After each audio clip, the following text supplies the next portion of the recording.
All right, everybody, welcome to the Resonant State podcast. We are continuing our journey into the world of the Manchurian candidate. I'm joined, of course, by Mr. William Ramsey. I almost said Professor William Ramsey because he should be a professor, and Sean McCann from Wake the Dead. And today is, I think, quite an interesting and really important direct source examination of the use of hypnotism and how early this developed and how advanced it was, and the various permutations, experimenting on criminals, college students, military people. And we'll look even use of various drugs, combining hypnotism with drug inputs. All this was going on in the 1930s. And just before we get started, I just want to say one note is that this hypnotism has become so normalized in our culture that what people take for most types of spiritual practices, mindfulness, meditation, all this stuff, all these experiences are going into a hypnotic trance. This is very distinct from a type of clear consciousness or awareness where you're able to access a different brain states, right? So the hypnotic trance, you are no longer in control. If you self hypnotize, you can put yourself into a trance. You can put yourself into another reality. You can either generate, can be used positively, or you can generate a self generating psychotic state, which can be collectively shared by the masses. So hypnotism has become um, just as something I just thought about today is that a lot of these things, even things that okay, let's do not to bash Wim Hof, whatever, but you're doing that, and it's a type of hypnotism, and you're putting a lot of strain on the body, right? You're doing a lot of things like ECT, eye movements. That's also these are hypnotic induction states. Therapy does, you know what I mean? And so people are so go to a safe place, go to your safe space. It's become so normalized that we are literally in a hypnotic world, and the way out seems to be to deeper hypnotism. So just to understand that. All right. Well, go ahead, Sean, if you'd like to take the mic, or William. Oh, well, I just wanted to say, welcome Wake the Dead listeners to the conversation here. I'm glad we could be part of this. And this is part 7. Hans, you forgot to mention that this is then there's many other episodes on both your. That's your job, Sean. I'm keeping track, man. Dude, you're like the secretary. Oh, but this is my safe space. So you were saying go to your safe space. This here, speaking with you guys, my friends, this is my safe space, and I'm glad that my listeners can enjoy this with us. And I just wanted to take this moment to say, William, happy birthday. You made it around the sun one more time. And yeah, 57 times, guys. It's unbelievable. Oh, happy birthday, dude. I didn't know that. Thank you. Happy birthday. Should we sing? We talked about it last night. No, please don't. Like Marilyn Monroe. Yeah, we talked about it last night. We spoke with Julia she's Cosmic Mom now. And that got removed. I removed it. I was afraid that they're going to give me a strike. I thought it was YouTube. Yeah, no. Okay. It's available on my podcast. You can go to William Ramsey Investigates. The audio's there, Rockfin and Rumble. Okay. I'm just really sensitive about YouTube these days. No, it's yours to do with what you like. I'm glad there wasn't YouTube that did that, because whatever.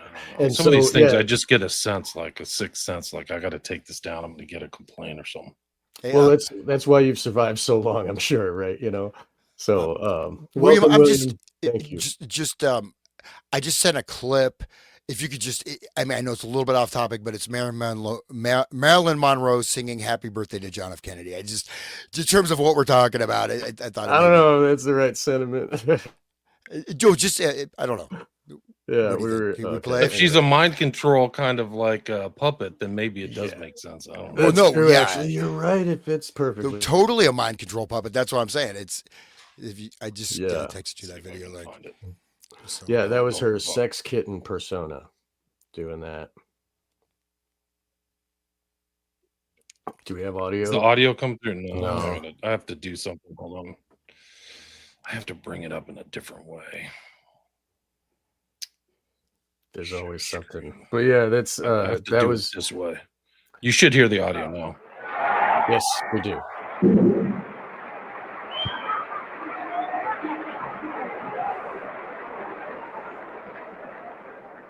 Perhaps there has been no one female who meant so much, who has done more.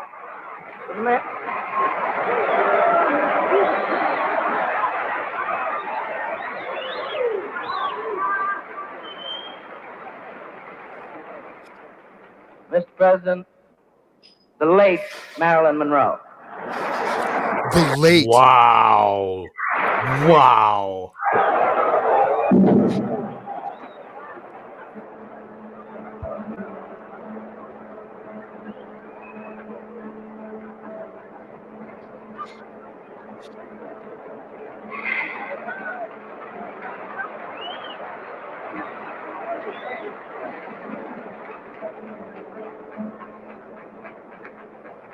Happy birthday to you. Happy birthday to you. Happy birthday, Mr. President. Happy birthday to you.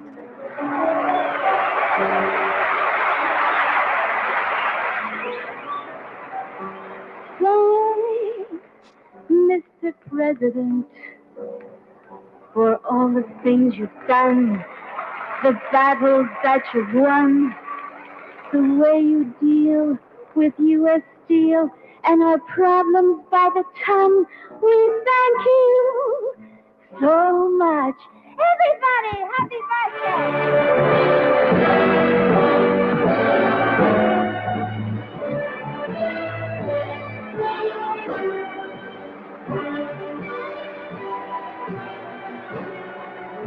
That's a cake.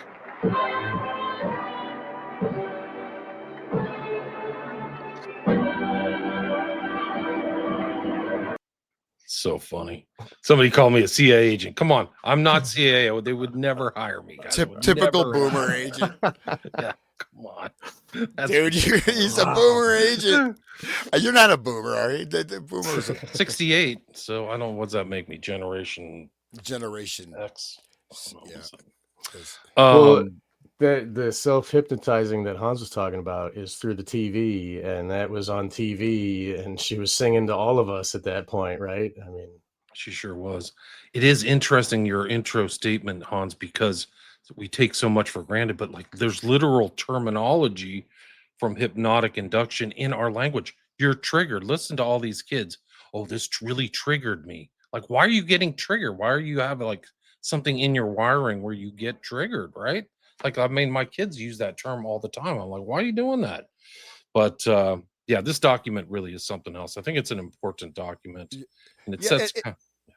Oh, sorry. The hypnotism is something that known by this term. We have mesmerism. We have mesmer. We also have the fact that people, whether they're the occult magician, whether it's Gregor Rasputin, whether it's probably we looked at Gildore.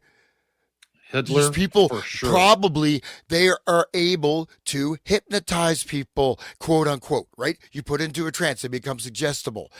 So, but there's also multiple layers, right? But I mean, it's literally, what I'm trying to say is that it's almost like you can't get out of the trance. Everything is a hypnotic trance. Yeah. You know what I mean? And this is very, very dangerous, especially when, sit in mindfulness. I'm very mindful. No, you're self-hypnotizing, dude. Actual meditation, just to throw this out there. Two things, basically. Number one, being able to absolutely, completely concentrate on one point for however, a certain period of time. Total concentration, absolute concentration. Other, complete, full, absolutely relaxed, complete awareness, attention, complete openness. Most of these states, people, that's not mindfulness as most people experience it. These things are continually inducing these trances. The therapy, the programming, the the media, the the whole state of this planet is a hypnotic trance, I think, at this point. Yes. And the levels, like there's the trauma-based hypnotism, and then there's like the alpha state brainwave hypnotism from the TV, And you're talking about how Hitler was such a good orator and he would put people they developed TV at the same time, and it had like a green screen, and like there would be viewing stations where all the locals could come to this house together and view the TV together in like a group setting, which is even more hypnosis inducing, because then you're becoming part of the mass watching this like hypnotic square of a green square just programming. Anyway, Yeah, I did a show on Hanussen. Hanussen was a guy who's kind of like an occultist and a stage, hypnotist, and then he predicted somehow the Reichstag fire, crucial event in Nazi Germany. Then he was dead in a week. Like somebody took him and shot him and dumped him in the forest. And it's kind of this weird overlap between him and Hitler. And he might have, like Hitler probably adopted, I think in part, some of his techniques. And so I think that there's a component of Hitler, even all those speeches and the backdrops and everything like that, and all the effects had an hypnotic effect, the darkening and the audio. Like he was definitely had that kind of ability to stage stuff all the way up until the present, really, and all the TV stuff. And that's why they chose an artist, yeah. Right? They chose an artist for that role that Hitler took. I mean, he was an artist, right? And he was into creating imagery, and he created the swastika like that, and the blood flag, and all that stuff was, it's art to control their minds in that way. But all that stuff. Yeah. But it's important to note that the real research you mentioned, like watching in a collective thing, the group, the trust, the psychology factor, this all was studied in the 1930s. Gordon Allport, The Psychology of Radio, how when it was FDR's Fireside Chats, and this was one of the major, portholes of research and then how the family structure and the social structure is reconstructed in the home environment. You could say the priest, the church, the father, everything becomes this gigantic radio box. Right? Remember how big those radios were? They were huge. And then how FDR was able to lead people in, and he said a hypnotic trance, right? But also this sense of collectivity, a collective identification through media.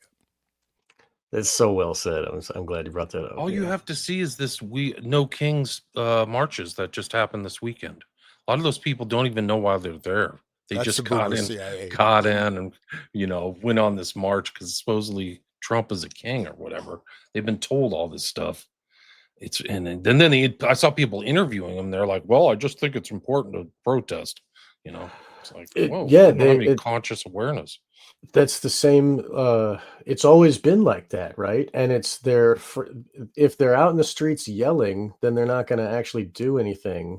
And it's just burning off steam like a valve pressure release, and it's like Occupy Wall Street. Nothing ever exactly happened. That. Yeah. Yes. Yeah. Noam Chomsky, big figure for developing this, to be honest. Like Noam Chomsky, extremely important, right? On the left, like the real theorist, the intellectual theorist of the left, even though he's working in computer, sort of like a computer type of modeling of language, as in his MIT work. But he always said, first of all, it was like JFK, who cares? It doesn't matter who killed he JFK. Said 9/11. 9/11. Who cares? Building 7. Cares? What? You're an idiot. Yeah. So what you need to do, he says an example of, we need a Nuremberg trial. Well, the Nuremberg trial was about as corrupt as it gets. Let's not forget that, how evil that trial was. But also go out and protest. That's how you're going to make change. You're going to protest in the street. That's going to make change.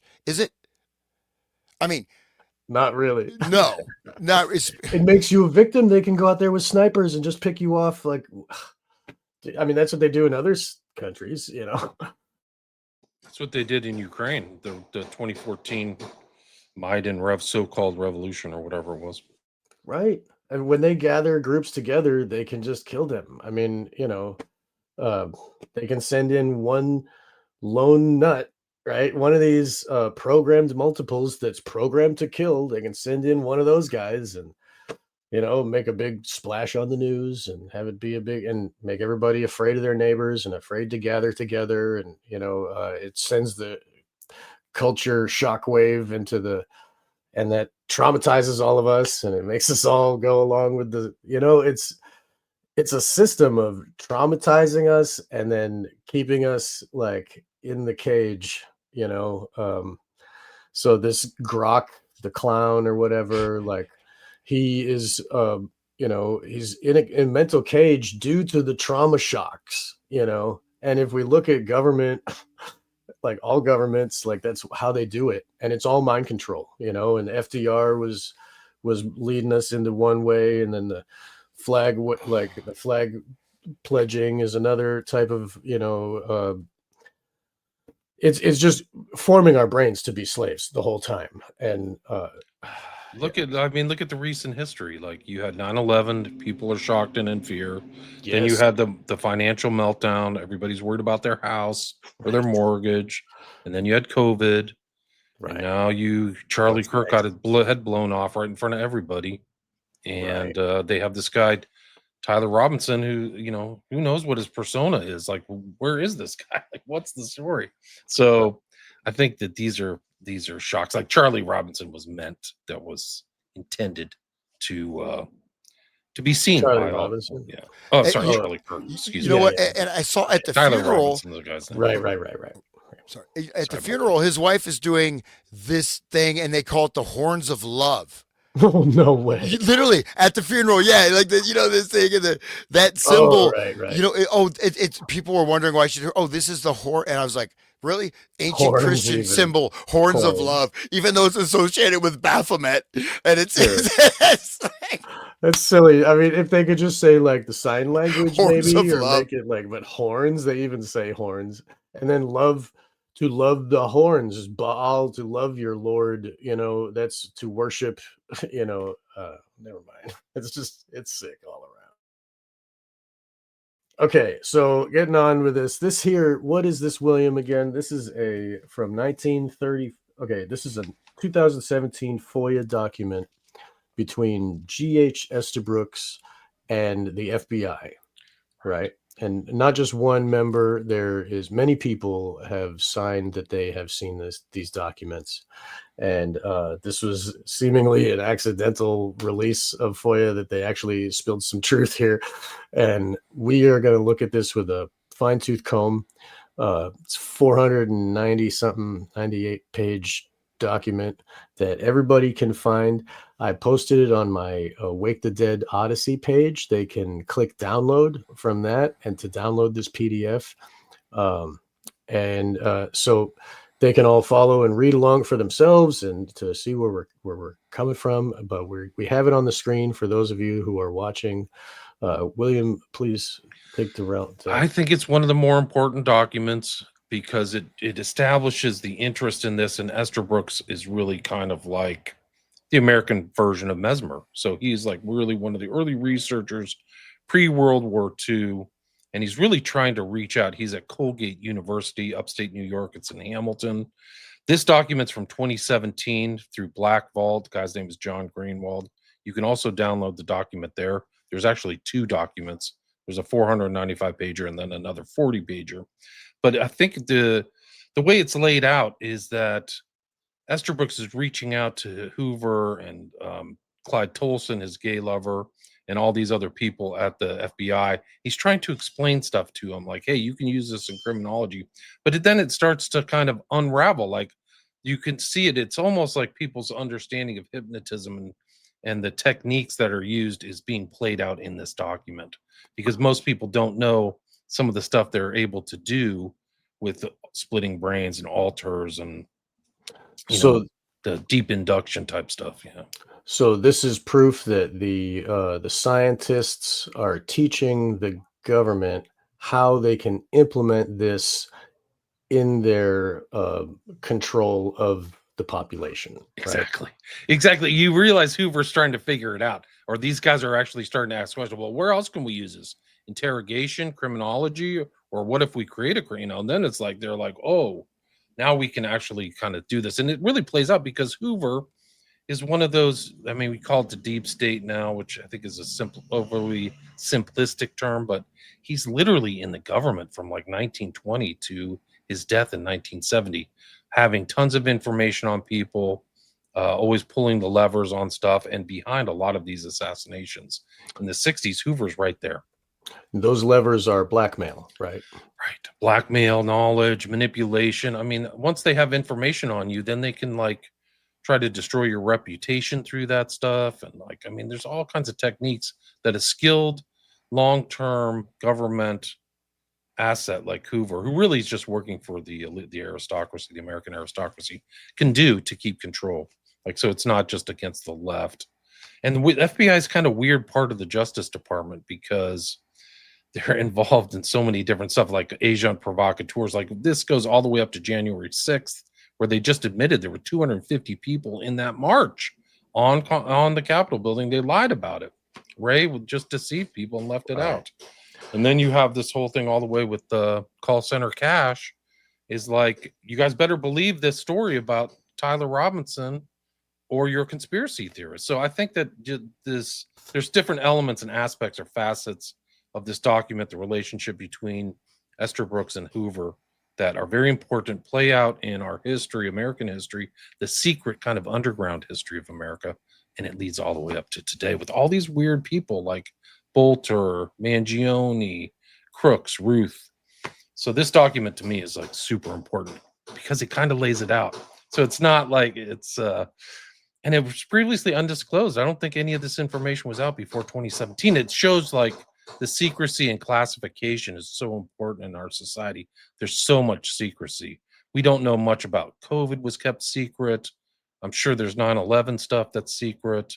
A lot of these assassinations, wars, and things like that we're involved in secret. The informational, I mean, this is kind of a thing, but like you talk about the trauma and the collective kind of traumatizing of the population, but it's almost like that's the informational war that our own government has waged against the American people and triumphed, really. It's really an informational war that they've had, and they've kept that information. So that's like the importance. This is like an insight into an informational monopoly where they kept it to themselves but didn't disclose this to the public. And there's so much of that. CIA as an organization can just be, it's really a centralized informational monopoly. They knew all the information. They knew all the mind control stuff and used it actually against the interests of the American people, and still are today. So really, I just cannot understate the importance, in my opinion, of this document as we read through this. And just bear in mind, again, this is really pre-television, right? This is radio, and again, with very limited radio control. And of course, not to juxtapose too much, but like you have the television originally, some of the people working on it was seen as a medium to communicate with spirits, right? Used in spiritualism, used as a way to communicate to the other side, the other world, right? Also like seeing at a distance, etc. But the hypnotic capabilities, they don't even have those at this time, right? But imagine this research that's very much. I think the reason I brought up the Marilyn Monroe thing is not just because it's William's birthday, which it is, and so you feel like Marilyn is singing to you, right? How does that? But really weird, right? The late Marilyn Monroe. That was important. Yeah. But this is it. But she is a hypnotic subject, right? Just like Kurt Lowen or whatever these guys talk about. The audience is also being hypnotized by her. Exactly. She's she's in a trance, and she's also entrancing the audience. She's, you know what I mean? That's Hollywood. That's like the whole thing. Like, but the first thing that was transmitted through television was the Iron Cross. Did you know that? So they're like, that's the Templar cross, right? And that's what they're transmitting into. And the Templars worship Baphomet, right? I mean, just wanted to add that I think it was Telefunken or something that was the first image that they broadcast was the Iron Cross. Yeah, it's. I I'm mean, just trying to show people what Esterbrook's looked like. So oh, it's kind okay. of like one of these, one of many really. He's in there with Cameron, Gottlieb, Delgado, Jolly, and West, Lily, and there's that's not George Esterbrook's there. Look, there's That's Larry. actually Look at Cameron. They actually used a picture of Cameron again for Esterbrook. Let look me at see. Larry's mustache. Yeah. But that's how they are occulting it. They're not even showing us his face. They got. This is how we started the whole thing. There's Bill. Oh, Boy. there's Oh, Bill yeah. in his Yeah. trance. Yep, there he is. Let's see it. So this is what There he Esterbrook really is. looks Right. like. Yeah, Ugh. anyway, he's an interesting guy, but he says this is a direct quote: only a people who refuse to permit themselves to sink into intellectual lethargy and conformity, only a people who question and think, can be sure that hypnosis disguised or direct will not undermine their freedom and rob them of their very lives. So Oh, okay. very profound statement. And when he says rob them of their very lives, I mean, he means it. That's not Right. hyperbole. Yeah, no, Right? you're right. That is that. I mean, literally, if you're in a hypnotic state all the time, you're not really alive, right? You're at a certain level, you're a zombie. Right. but, What is it to live? To have your own will, right? And to control your actions of your body is right. If you're not doing that, then you're not awake, aware. Like the Freemasons call them the dead. The unbegun. The uninitiated. Anyway, here we go. This here is the first page. Is this? This is it. These are like official documents. Like it's incredible. And you'll see this old school for people who are young. Like when they used to send stuff before email, you didn't get CC'd. You would have this little list of like the corporate heads or the heads of the administrative body of the FBI here.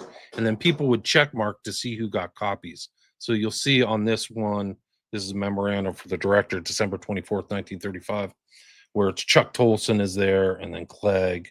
And then some of these other names I've checked out, and they're like all kind of infamous kind of FBI heads.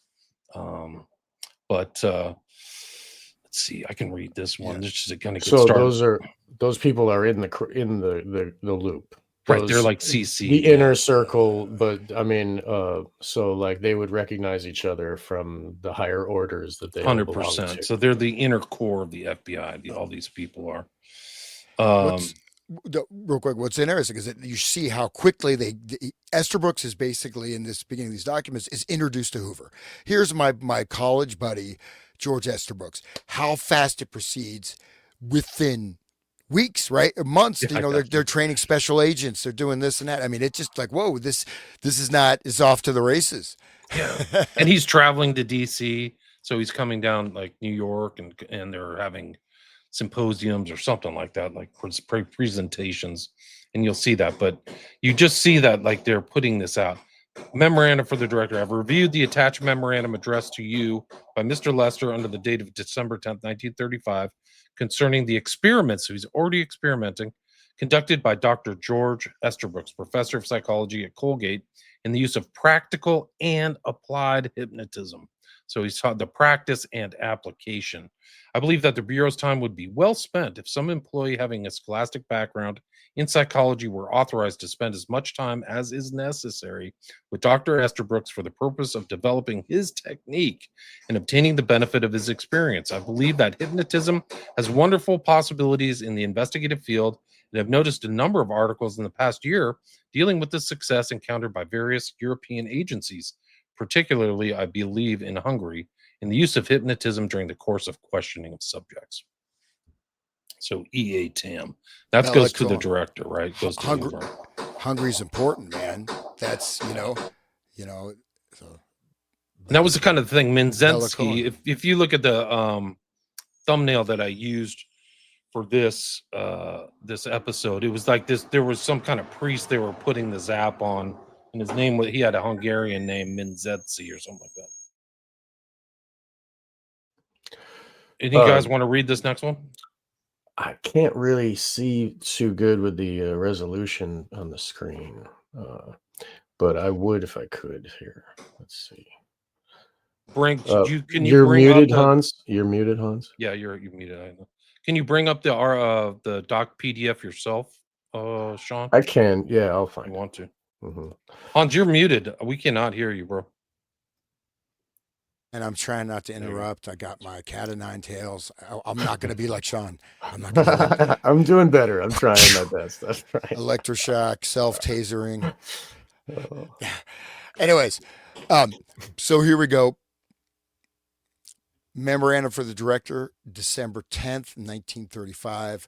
What was the date on that first one? The first one, the intro one is, wait. So we're at, so December 24th. So this is actually earlier. So they're not necessarily in chronological order. Okay. So this is December 10th, memorandum for the director. Practical Hypnotism as Applied by Dr. George Esterbrooks of Colgate University faculty. While in Colgate University to fill speaking engagements on December 9th, 1935, Dr. George Esterbrooks, professor of psychology at Colgate, outlined to me a plan of practical and applied hypnotism and asked my opinion concerning it. I think that may be important, practical and applied. Dr. Esterbrooks has made considerable research into this subject and has been encouraged therein by Dr. George Cooten, president of Colgate University, a psychologist of some note, himself who published some outstanding works about 20 years ago on this subject. Dr. Cooten informed me that he had witnessed many of Dr. Esterbrooks' experiments and that they were marvelous in their results. Dr. Esterbrooks has developed a method of putting individuals to sleep without their knowledge that they are being hypnotized. He does not use the eyes in this method, but a gentle massage of certain portions of the neck. As he explained the theory, the hypnotized person does not realize that he has been hypnotized. He has made hundreds of experiments in the last 2 years, particularly with CCC camp members, and says that the system is absolutely infallible. He says that persons, while asleep from this method, will answer any questions propounded to them absolutely truthfully. He has also worked out a test with the reflex of certain muscles of the hand, which he states positively shows whether the subject is actually asleep or is faking sleep. Dr. Esterbrooks has had correspondence with certain members of military intelligence units of the Army and Navy, and they have assured him that they are very enthusiastic concerning his work along these lines. He has been invited to come to Washington and give practical demonstrations before representatives of the military intelligence units of both the Army and Navy, these units to furnish him subjects for demonstrations. I informed him, operators and things. So, okay, anyways, I informed him that you were tremendously interested in matters of this kind and that they might have some possibilities in criminological work. I assured him that upon the occasion of his visit in Washington, you would very much like to have him meet our technical laboratory experts and have a confidential discussion with them. Dr. Esterbrooks assured me that his theory was absolutely, scare quotes, foolproof and could be practiced by anyone without the slightest danger to the subject. I knew Dr. Esterbrooks very well as a student at Oxford University and believe that his system contains great possibilities in criminological work. Notice he doesn't say for in criminological work. I'll just finish this. Okay.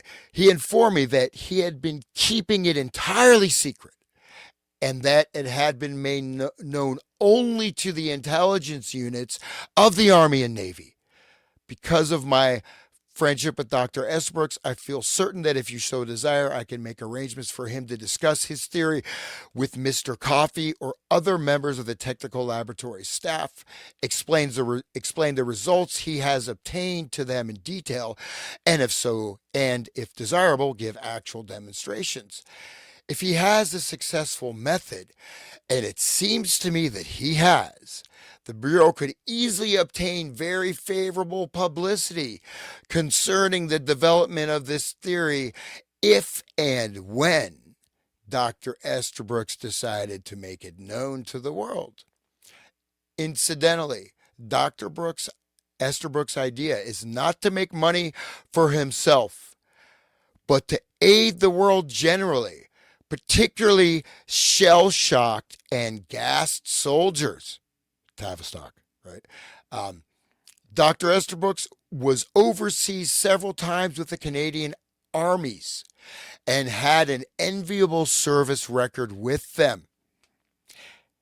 I suggest in this connection that Dr. Estabrooks might be given a serious consideration as a lecturer on practical and applied psychology to appear before some of the subsequent police training schools conducted by the Bureau. I feel that the Bureau has everything to gain and nothing to lose by discussing with Dr. Estabrooks, through its technical experts, his theory of applied hypnotism. Just wanted to bring up the shell shock portion, how that relates to Grok the Clown. These people their brains have been changed by trauma, and he rushes in there to do the reprogramming. It's very interesting. But there's so much to unpack just in this 2 pages. Yeah. Subjects to be given away, secrecy, not revealed to the world, Army and Navy intel. So this is pre-CIA, and it actually kind of goes all the way through. And if we even go back to the Manchurian Candidate, which started this whole kind of these bunch of 7 episodes off, Marco is Army intelligence, right? So this is like this knowledge has disseminated itself not just to the CIA, it's in other departments of the government, including the FBI, which is these documents are proven. That guy, his name is W.D. Lester. He was a friend of Hoover. I looked his name up, so I know that he was like a close colleague. He died of a so-called car crash, which you always kind of double think that if it's really true. But look at all these names here on the bottom of this one. Present at the conference were Messrs. Tolson, Nathan Clegg, Edwards, Tam, Coffey, Tracy, Glavin. They're all there.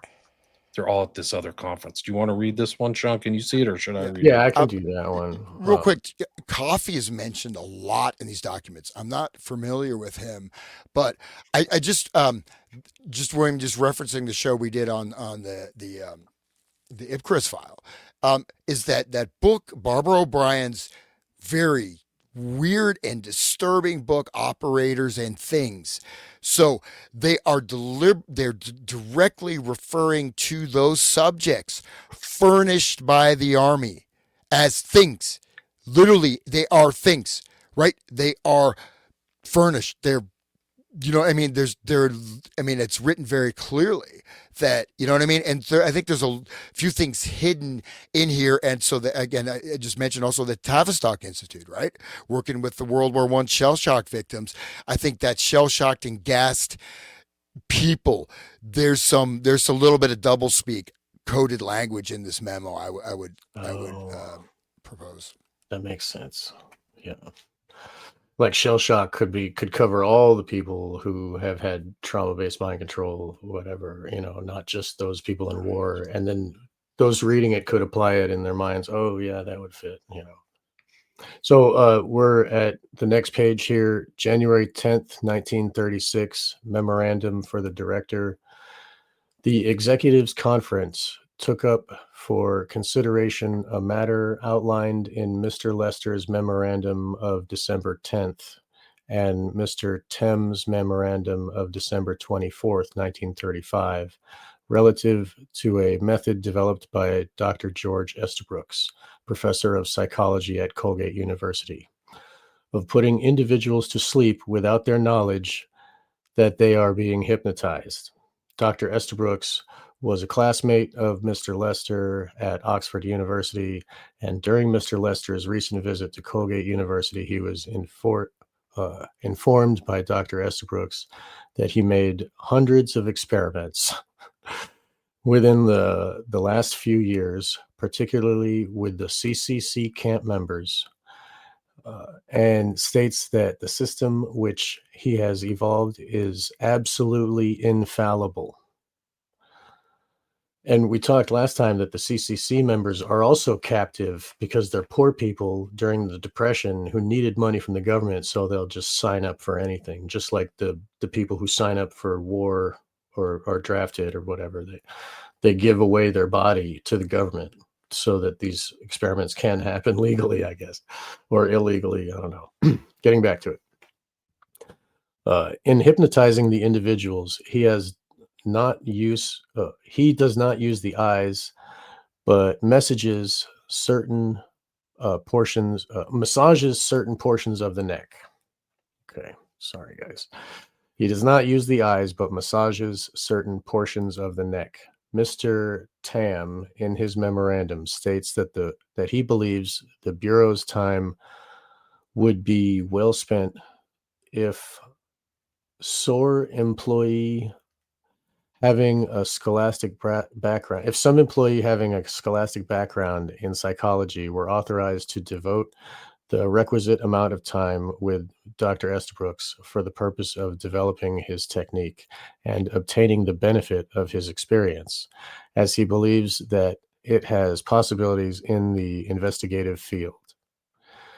Mr. Lester suggests that it might be desirable to have someone in the laboratory have this theory explained and witness some actual demonstrations, and believes that the Bureau could easily obtain very favorable publicity concerning the development of the theory. So he massages people's neck. I mean, he's actually touching the people to induce a trance. That's interesting. Is that legal? I mean, what do you think, William? Do you have anything to say about that? I don't know. It seems odd, but it is interesting that they're going back and forth. This is Clyde Tolson, so this is Hoover's alleged lover or whatever. It's like, Oh, yeah. But I would think It goes that straight to the top. Yeah. but touching the neck, that sounds like that's like one of the the pickup artist triggers, oh right? That's no. NLP. You got NLP, you got Milton Erickson, really the founder of NLP. So the touching portions of the neck is you've already installed a trigger, Wow. right? Unless it's some kind of, kung fu samurai nerve. No, he's installed triggers. Right. And that trigger, you go and trigger it. That's how he's inducing the hypnosis. So it's probably, it could be a language, hello, we're here today and I will touching your neck and you will be everything's under control. You change that thing. So I just said, I'll touch your neck. You'll be under my control. Right. That was a Right. very good hypnotic command. How about listen to me, just like from Icarus File, right? Right. Listen to me. Listen to me. Listen to me. Everybody should listen to that episode you guys did. That's such a great episode. I just listened yesterday. It's a great movie too. I really enjoyed watching that movie. Really Yeah. good. There were 5 made. Somebody actually told me to look up the next one, or the second one, which is The Mind Machine. You ever hear that one? No. Yeah, he said The Mind Machine's really good because it's kind of Mind it's machine. prescient about kind of like Palantir, like somebody has this huge computer that's spitting out information. Whoa. Yeah, That's the future, man. It's the Harry Palmer series. There's 5 in the Harry Palmer Wow. series. Really? Yeah, let me see Oh, if I can find oh, it. It's well, like one of that's- these things, like when I do these shows, like some of the comments and the emails I get are super important. Like Yeah, we have people great know listeners. more than I do. Yeah. Is that 2013? No. No, it's in the 60s. Because they keep doing. There's a new. There's like a Netflix remake of it too. I heard or something, I think you're or right. Amazon something. $1 billion brain. That was it. $1 billion brain. Ken Russell. Oh, that's gonna be good. Yeah, that's Wow. Yeah. Okay, I didn't know He that. said that. He said that was. It was also produced by Harry Saltzman. So let me see if I can bring that up. This is what he recommended. Stop. There it is right here. Does that look familiar at all? With the lightning bolt too. That's really a tell. Oh. Pretty wild, huh? Whoa! I just saw that Mind Machine of the title refers to this advanced computer which controls Midwinter's global spy network and issues daily directives to his operators. The computer's voice is identical to the one that summoned Palmer, creating a sense of disorientation and paranoia. Wow. Definitely want to watch And that. Russell's kind of infamous too, right? I didn't know like they put him on to direct this. That's something else.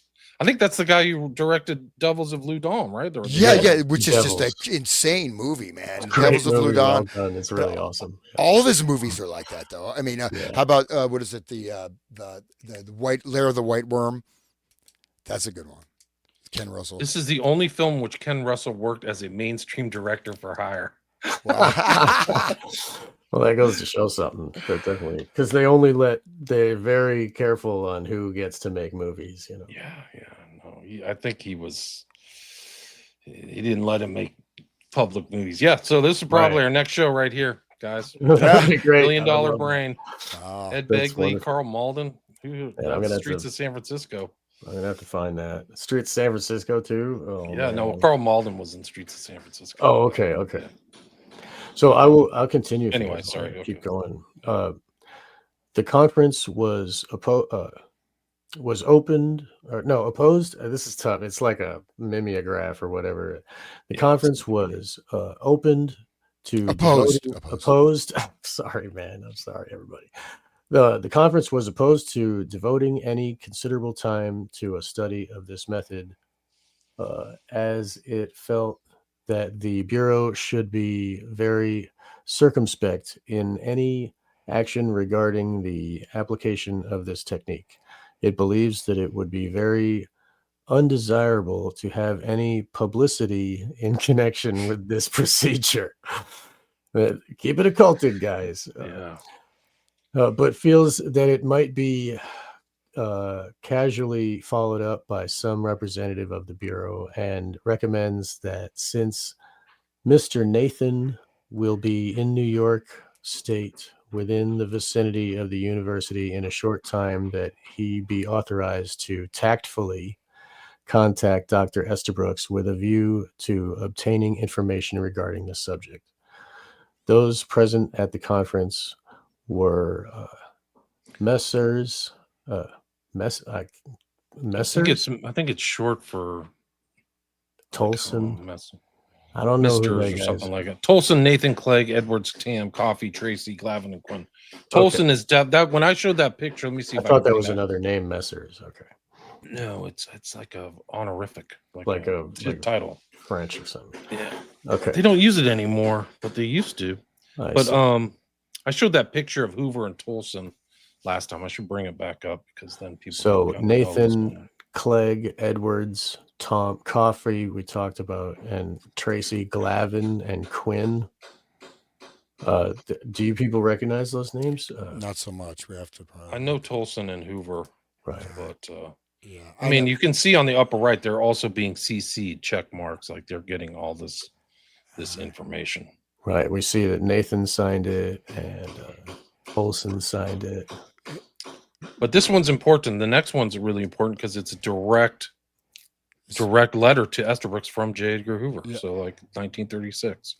One thing I just find odd in this, right, is this contradictory thing of the Bureau could easily obtain very favorable publicity concerning the development of this theory, and then saying it should be, the next paragraph says it should be keep it under wraps, like deep under wraps.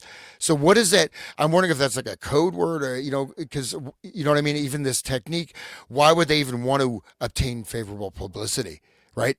You know what I mean? It's not something you need to publicly display, right? And they're using it in sort of a secret methodology, right? Without their knowledge, hypnotizing subjects without their knowledge. And then they're saying very undesirable to have any publicity in connection with this procedure. So something is there. I'm just saying, and these guys they're not just going to glitch out when they're writing these memos, I would assume. You know what I mean? Like there must be some reason for that. Do you think maybe it's because they had such confidence that the public was so already in a trance that they can just roll it out with publicity and it would be taken up happily by I, the I think it public? means something. It may mean something else, or maybe some type of encoded language, because Okay. they're making very clear that they don't want any publicity, right? Keep this under wraps. Right. Obtain very favorable publicity. What does that actually mean?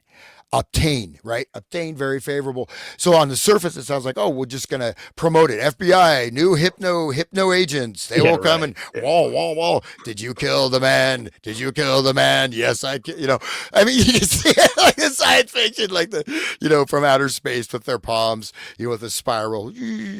But I don't think that's what they mean.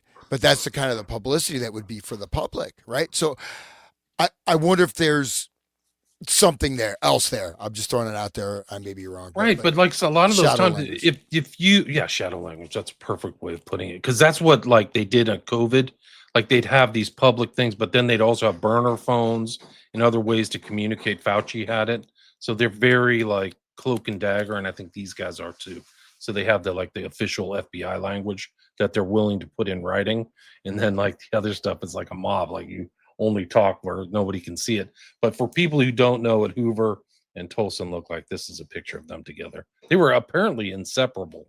And so Tolson's involved in this, Hoover's involved. I did an interview with Hoover like later in the 60s. Hoover and LBJ lived on the same street and hung out with each other. So it's very important, these connections that are made between Hoover. He also told me, I forgot his name, but I had a guess. Apparently Hoover was a guy who crossed over, meaning that he in his ancestry, he had African American blood, and at a certain point he passed as white. And if you look at him and study him, you can kind of see maybe he does have, like, he looks like he might have African traits. So like there were these things that happened. That was very important back then too. It's like be determined as white, but I think you can just kind of see he looks like he might be like a light-skinned African American guy. Pretty interesting. But he was super light in the loafers, as they say, right? I mean, he wore dresses and stuff. Yeah, he would host these parties, right? Isn't it just like Obama? Yeah, Obama's like He's a black guy country, that passes, and he's also like a queer who's got like, in my opinion, the matching shoes are so cute. They're very well dressed, properly cuffed pants, 1-inch cuff, the whole bit. They think they were like, what do they call it? Cufflinks and stuff like that. Like they're well dressed. Well, queers usually care about what they look like a bunch, don't they? I mean, isn't that? I think so. So like this is this public in the man's clothes and then the private in the female clothes, and that whole gender bending stuff, like you talked about that forever ago, William, with Genesis Peorage and the whole like occult combining of the sexes, the positive androgyne, right. The androgyne, that's what they call them. It's it's positive. Yeah, and it goes if back you to frame Crowley it in too. that way, it gives you the neuro-linguistic programming. I like this. Yeah, cut your boobs off. It goes actually Crowley in his like admission of who Iwas was called him a positive androgyne. So that's where Genesis Peorage possibly gets it from. Crazy. Whatever his name was, Megson or whatever his real name was. But I mean, they promoted that guy and they, put that into the whole culture was created in, to accept that. And so he was he's one of the earlier proponents, is that guy that makes plastic surgery, gender bending type stuff. Yeah. And if you research any of the people, the survivors of SRA, generational SRA, a lot of them in the occult like situations, when they have their other personalities up, they dress them as the opposite sex, and they teach them that everyone is gay and all children are, whatever Kinsey says, that all children are sexual since birth and shit. They, put that into their heads. But like Kurth Barker was Kathy, and he would be put in a dress when they did the pornography with him and stuff, and the pedophilia crap and all the videos. And but then in his front life, he was Kurth and a boy, and it's interesting that this guy is famous for doing that in his occult parties. He's wearing a dress and, but in front of everybody else, he's, so who knows if this guy, according to him, the mafia didn't exist, right? According to Hoover. Right. And that's supposedly who was blackmailing him. was him, or Roy Cohn, which goes all the way back to Manchurian Candidate, right? So Roy Yes. Cohn and all these characters, naval, military intelligence, but yeah, really crazy stuff. Do I you want mean, to read the next one, or should? yeah, and should I- these I guys can read it? always were like Okay, summering. okay. They would go to clubs all the time, or spas. There was some spa in San Diego or whatever. That this is maybe where this picture is taken. Like there were always there was some kind of famous mob owned place in North San Diego that they were at, and I get the vibe here that that's where they're at, but because it looks beachy as that little beach walk thing in the background. Anyway, Who wears saddle shoes to the beach? What the Such a hell? cute couple. Oh yeah. But So- I mean, I'll read this one. This Okay, is what- between from J. Edgar Hoover to Esther Brooks, 36 June 9th. Dear Professor Esther Brooks, Mr. Nathan of this bureau has informed me of his very interesting conference with you recently relative to the possibility of utilizing hypnotic processes in the field of law enforcement. I desire to express to you my sincere appreciation for your courtesy in cooperating with Mr. Nathan. I should like to arrange, if possible, for you to be in Washington at some mutually convenient time during the next 4 months to make a talk before the Bureau's training school for special agents on the general application of psychology to the problem of law enforcement in crime detection, pre-crime type stuff. While you are in the city, if agreeable to you, I should like to learn more about the application of hypnotism as an aid in solving law enforcement problems, and should like to arrange to have you confer with various members of the Bureau's technical and scientific laboratory staff on the occasion of your visit to Washington. The next training school for special agents will begin in July and will continue for 14 weeks. If you will advise me as to the approximate dates when you will be available for this purpose, I shall be glad to make an adjustment in the Bureau's program in order to arrange for a time that will be convenient to you. So he's going to adjust his schedule for Esther Brooks. That's like the secret language you're talking about. Like he knows, like, oh, I really want you to be here. You will be reimbursed, of course, for your expenses incident to your appearance before the Bureau's training school and your conference at the Bureau. I regret it is not possible under the Bureau's appropriations to give an honorarium for this, for such previous, I think. But I assure you that Services? services, yeah, for such services, thank you. But I assure you that your cooperation will be duly appreciated. I am engaging herewith for your information a booklet concerning the Bureau's training schools, and I trust you will find it convenient to assist us along the lines indicated. Sincerely yours, John Edgar Hoover, Director. To Mr. Nathan, too. Yeah. I just wanted to say that it's important to note that he's giving a front reason for Esther Brooks to visit Washington. Oh, just talk to them, make a general conference about whatever. And then while you're not doing that, come and see me personally and talk to these people specifically and do the real work. We want you here. But on the books, it's going to be, he's doing this, teaching the FBI about what, general nothing. But Right. it's a front for his other true reason for being in Washington. So that's how it always works. Like, so the news and all the record books will say he went for this reason, which is Exactly right. So he's playing this game. Hoover's only like 40 years old at this point. So like he's super young at the head of the FBI already. Well, notice this. So talk about sort of encoded language or valence, right? So I don't know if that's in closing or whatever word you used. Herewith, right? So that's a legal term, right? Notice that last paragraph. For your information, I am enclosing herewith, for your information, a booklet concerning I can't read that, training schools, right? And I trust you will find it convenient to assist us along the lines indicated. So the actual, I bet in that the notes, the marginal notes, right, on that brochure or pamphlet, right? That's going to have the lines indicated. specific language that can't even be printed here. Like it's Yeah. Yeah, you can sense that that's what's going on. Like there's something else going on. And you have to remember, this is taking place before the CIA, before World War II. before the OSS. This is really remarkable. Like, this is like unique, this interplay between really the founder of American mesmerism or hypnotism and J. Edgar Hoover. Does anybody want to read this one? I don't even know. I mean, this kind of went out to everybody.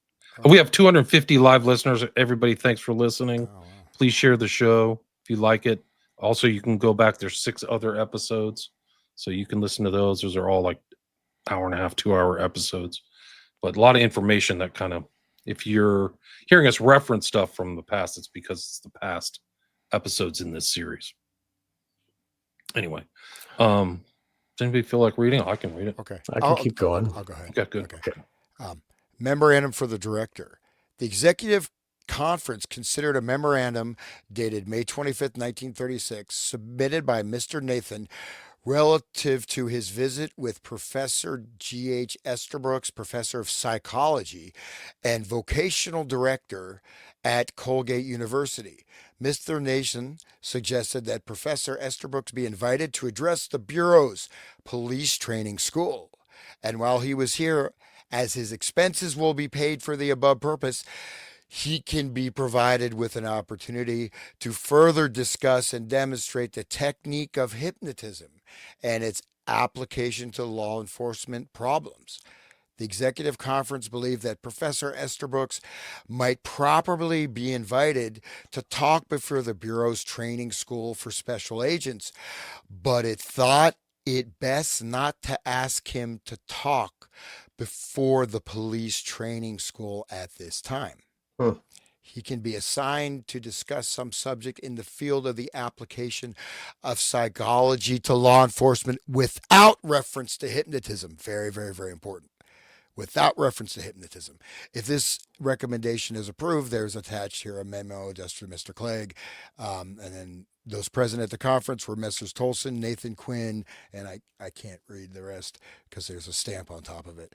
But notice that, right? Very directly stating that there is he's being brought in, just like that show I was watching about the serial killer profiles, some kind of Netflix thing. I got pretty bored with it, but it's talking about how they started doing psychological profiling in the 70s, right? Or whatever. And the guy who invented the name serial killer. Well, there's pretty advanced psychologists there, right? It's not, I mean, this guy was, he's pretty advanced. He's there talking about psychology in law enforcement. The hypnotism is being kept hidden from the regular employees. Who is it being presented to? Who's it being applied to? Is this being applied during the training for the police officers? Isn't it interesting how Jeffrey Dahmer nobody cares about the occult stuff, and like all these other, like the serial killers in the book Programmed to Kill that we referenced in the earlier episodes, how all of them somehow they got through the system, and then they were moved around by these people, in the government that are allowing for this to, and they're not talking about hypnotism, and they're not talking about program multiples. They're keeping it under wraps, like you're saying there, Hans. And what kind of law enforcement problems? What problem are they going to solve? Right, good point. Like, it's kind of deliberately vague. Like, what's the problem? The problem is we want to create the crime we're going to solve. We're up that I'm a poofter, and I'm hanging out blackmailed at the beach with my love interest, dancing the night away, tangoing away. We're in a culture where if it was known he was a flamer, he would have been out in a microsecond. You know what I mean? True. Like, especially in that FBI position, he would not. It was not a tolerant. I think it was certain places it was illegal, right? Sodomy was still illegal. Don't you think it's kind of like the dark occult rubbing our noses in it? Kind of like how like Obama was, his wife is not a female, and he's like, he does crack and goes down on dudes, and it's like he's the first black president, and they're like, oh wow, it's so honorific. But then like you really learn about what they do, and it's just like it's as if the dark occult wants to invert everything, right? And if they're giving us the first black man president is so honorable, and we give him the Peace Prize and all that crap. But then, if you really know who he is, like even his birth certificate is like totally photoshopped, and it's obviously proved, and that leads into the Trump thing and like that whole like barrel of things that roll down the hill. And but it's like the inversion, and they're rubbing our noses in it. It's like a fu for if we ever learn the truth of what's really going on, like how the Satanists are running the world and they feed on their babies. And, if they ever really, then we would be so horrified, and it would be like such a even more traumatic. It's like, it's a power move for them, and it aggrandizes their egos for look at what we can do, and I don't know. Well, I think here is very specifically connected with FBI having control over local law enforcement, right? How many times FBI steps in, there's an investigation. Just didn't that happen? Same thing in Utah, right? Oh, it's out of your hands, right? Or so I think this is a pyramidal type of control thing, and I just made light of Hoover's sexual orientation, but I mean that's something with his mafia being blackmailed by the mafia, or insipidly being blackmailed, right? I don't know what extent he Right. was blackmailed at this time, but he can let his mob guys slide. You get control over local law enforcement. So, you know what I mean? So, and I think there's even Right. the indication too that in a certain way they want to give this to the very executive levels. Maybe even they potentially have hypnotic control over their special agents as well. Probably, dude. Yes. Sure, why not? Right. They're just implementing it all over the place. I mean, I don't know. You're right. And This then all those serial killers are just the lone nut, and all those other murders that the cult is responsible for, they can just heap it onto the pile and be like, "Oh, Henry They Lee can Lucas did it," or whatever. right, they can control the outcome. It's so Right. important. Like they can say, okay, so the patsy gets put in, and then the FBI is part of the whole Cover up. ruling class, corrupt Right. deep state, so to speak. Like, oh yeah, we know They can exactly. even They knew they had to have known everything about James Earl Ray, Sirhan, probably Oswald, like in the 60s. and they were able to even take JFK's body and manipulate the wound of his head and stuff. You know what I mean? Like they had such control over that whole situation and how it was rolled out on the public, and the J. Zapruder Edgar film Hoover's and that whole right thing. there in the JFK assassination. He came out with like the lone nut. We have to establish. There's actually a memo of him. I could probably try to find it while we're here, but he's saying we have to maintain that Oswald was the lone shooter. He See? literally put that in writing. Wow. So it's just like George W. Bush saying, like, we got to catapult the propaganda, like he's telling the audience, we got to say it over and over again so that we can brainwash you. It's like the little bit of Well, truth right there. I just thought of this based on this memo is think about like say hey, Sandy Hook, the coroner, like some of these law enforcement speeches, they look like they're friggin' in trances, right? There's a lot of, various cases where you get, the press conference and the chief of police, whatever comes out, right? And so I wonder, easily, code command, or whatever, or else doesn't it seem that way? I mean, if you think about it, Right. it is, that's I mean, not just them coming and stepping on the local enforcement and saying, "Don't look here, don't look there," but let's, here's a trigger, tap you on your neck, put on your. Remember the recent like drowning or whatever, and somebody was at the police was informing the public of whatever information, and somebody had the smiley faces on their phone, and they were holding up their Yeah. phone for the camera to see, to trigger all the people that are watching on the television. It's really interesting. Yeah, that was Really- Riley Strain in Nashville. Right, that one was a big Incredible deal. one. A Yeah, big deal, huge. that one. Covered it right up. Oh yeah, he just drowned. Move on. Toot, toot. And he ended up upriver. How did he get upriver if he fell Well, in he the was water? found, he was found downriver, but like he Oh, would have okay. traveled like 10 miles in the 2 weeks. So why didn't he travel farther? Where's his pants? His shoes were missing. They never Oh. found his phone. Like who leaves their phone? Like, oh, I'm gonna go for a dip. Boop, doop. Why didn't they find his phone if he left it? Right? Right. So that, I mean, that's It's just perfect evidence of how everything was covered up and like, oh, bumbling officers. Whoops, sorry. Oh, I don't know. And it just all it's yeah, it's allowed to happen. It seems. I think that those smiley face things are part of the whole network. The the occultists in charge are like allowing this to happen. You know, um, we see it everywhere. You see it. You report on it, William. I think that woman who was the psychic, she really, I think she keyed into it, that it goes all the way back to like music executives in Chicago. It's an elite kind of practice, and that's it. And so they're like vampires, almost like on Hmm. young boys. I mean, but the same Very thing sick, happened. but I mean, it fits This, that they're submerging them in water.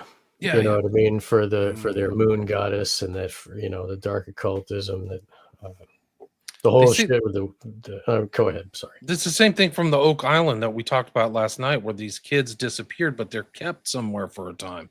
They know they're being kept, much like the smiley face killers. They're kept somewhere, or the family murders in Adelaide, or Mm. it's just the phenomenon. It's too weird, and it's too the fact that the FBI doesn't want to address it, I think, is telling. It may be Right. tie into some of these documents. I don't know. Well, yeah, and you And that see the propaganda. I mean, or the filmic interpretation, like we talked about, like McMartin, how they keep rolling that out, either as documentary or fictionalized, or there's all this stuff, right? That keeps right. coming out. But how many the Franklin cover up? Who really forced these cover ups? As FBI, almost across the board. You see this all the time, right? Yes, exactly. And even Yes. having investigators, detectives career ruined. If people don't give up, they get screwed, some of them. Yeah. Yeah, and those were like feral children that were like in dirty clothes and barely spoke English in a van with well-dressed individuals, bringing them to Mexico. Like, people should look into these higher orders of the Freemasons above above the Shriners. There's other ones like the Jesters and the Quetzalcoatl and stuff, and they do operations. I think anyway. The psychic's name is Sloan Bella. I did a whole chapter on my new book about her and her views on stuff. I think it's really very interesting. Also, what Hans brought up earlier, that Mindhunter, whatever, the TV show on Netflix, that it frames all of the serial killers and the profiling, and it tells us, it's like programming us to believe this thing that they've always been trying to push since the beginning of this Pre-crime. What's yeah, profiling? It's a form of pre-crime, is it not? I guess In you're a right. certain way, you're profiling. You get a profile. If you have a profile, it makes sense that if I have a profile, if you're doing marketing, right, you got a profile of, a certain consumer will buy Red Bull, and I'm looking for like middle-aged white truck drivers. It's That's funny, a Facebook profile. calls you your profile, like No, no, we have you profile it, and you want to be able to predict that you'll be able to get them to buy your product. right, That's customer profile, right. group profiling, but in a sense, a profile. If you have this, you fit the profile. You fit the profile of this pre-crime. Right, you're in the basket of deplorables. You're one of them. I am an us. You are them. Get them. Anyway, Next one so is very. I Yeah, think the this other thing you is very mentioned, important. Mindhunter, is interesting because that's John Douglas, who came up last night. I had no idea he worked for the Ramsey family, which is crazy because I studied him in depth in the West Memphis 3, and he is mega sketchy. So Like, the hero, the wow. guy that's the the young. so-called hero. Yeah, he's portrayed Oh as a my hero, God, much like he's Ken Lanning.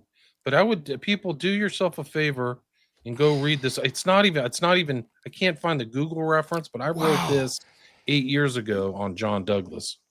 And the title is the John Douglas and the Release of the West Memphis 3. And it's in his book Law and Disorder, but like he overlooked so many things. Like it's a no satanic crime. Like I list all these Satanists: Fall River Satanist, Ricky Casso, Beast of Satan, Hardy Boys, Vampire Clan, Adolfo Cassan. But like he didn't read certain stuff, he overlooked things, miscarriage, and he was involved He literally was talking to people who were in the documentary. So like people don't know, like he literally went and talked to Mark Byers.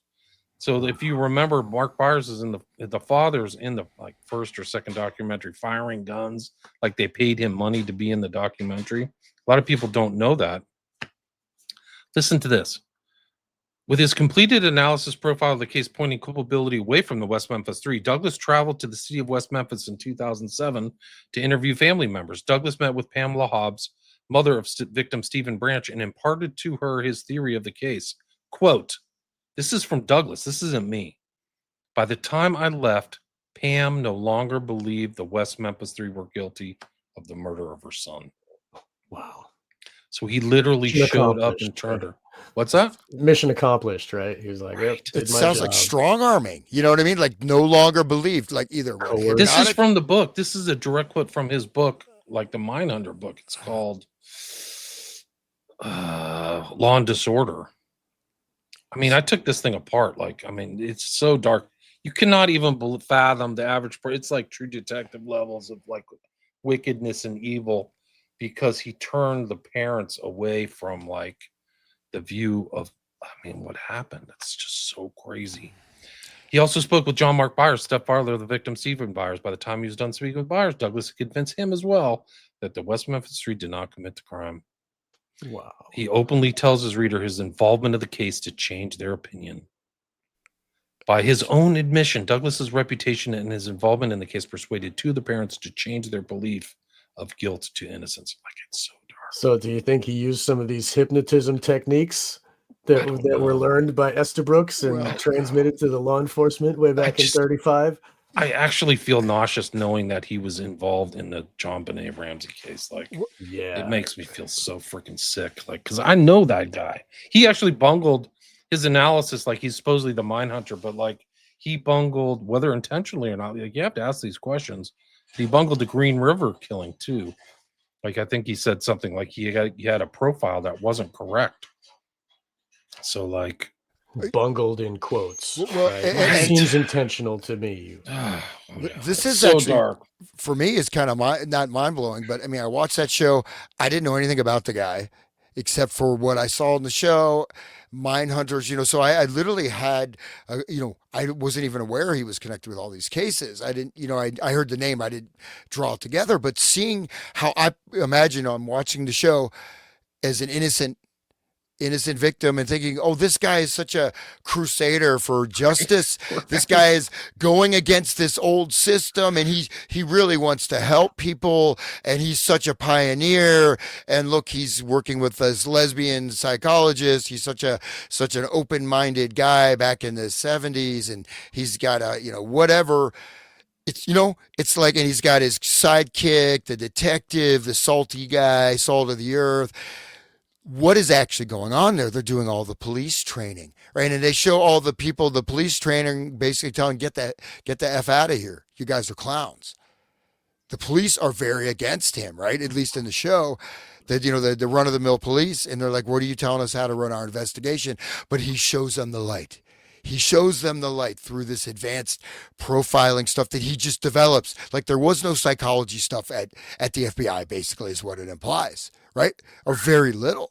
I don't know what we have to say about that, William. So it's pretty wild to see that he literally is going in there, and he's the point person to whatever narrative or story that has been decided upon. He's going to make sure that doesn't matter what the friggin' evidence is. You can't get JonBenet.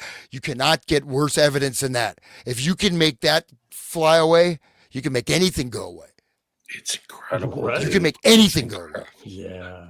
Rubbing our nose in it. Yeah. Bro, we had that conversation about JonBenet last night, and then I went on my social media, and Dana Dude posted this. So this is actually pretty funny. Like, the timing was incredible. Maybe she was listening to the show. I have no idea, but she's great. So Dana, shout out to you. But she just posted this. It's so true. Like, it's mind blowing. I mean, it's really crazy. I mean, the other thing is that I came across something about Ken Lanning. I was disputing Ken Lanning because he's also an ex-FBI agent who has this whole thing about there's no satanic crime. And then some guy came out. It was the guy who was studying the McMartin case, and he's flat out said that Ken Lanning is the biggest disgrace to law enforcement in American history. Like, and so Ken Lanning is this other authority like Douglas, and they're like establishing these fake narratives. It's like freaking True Detective. Like, what are you guys doing? Like, they're polluting the public mind. It's unbelievable. It's unbelievable. It's so dark.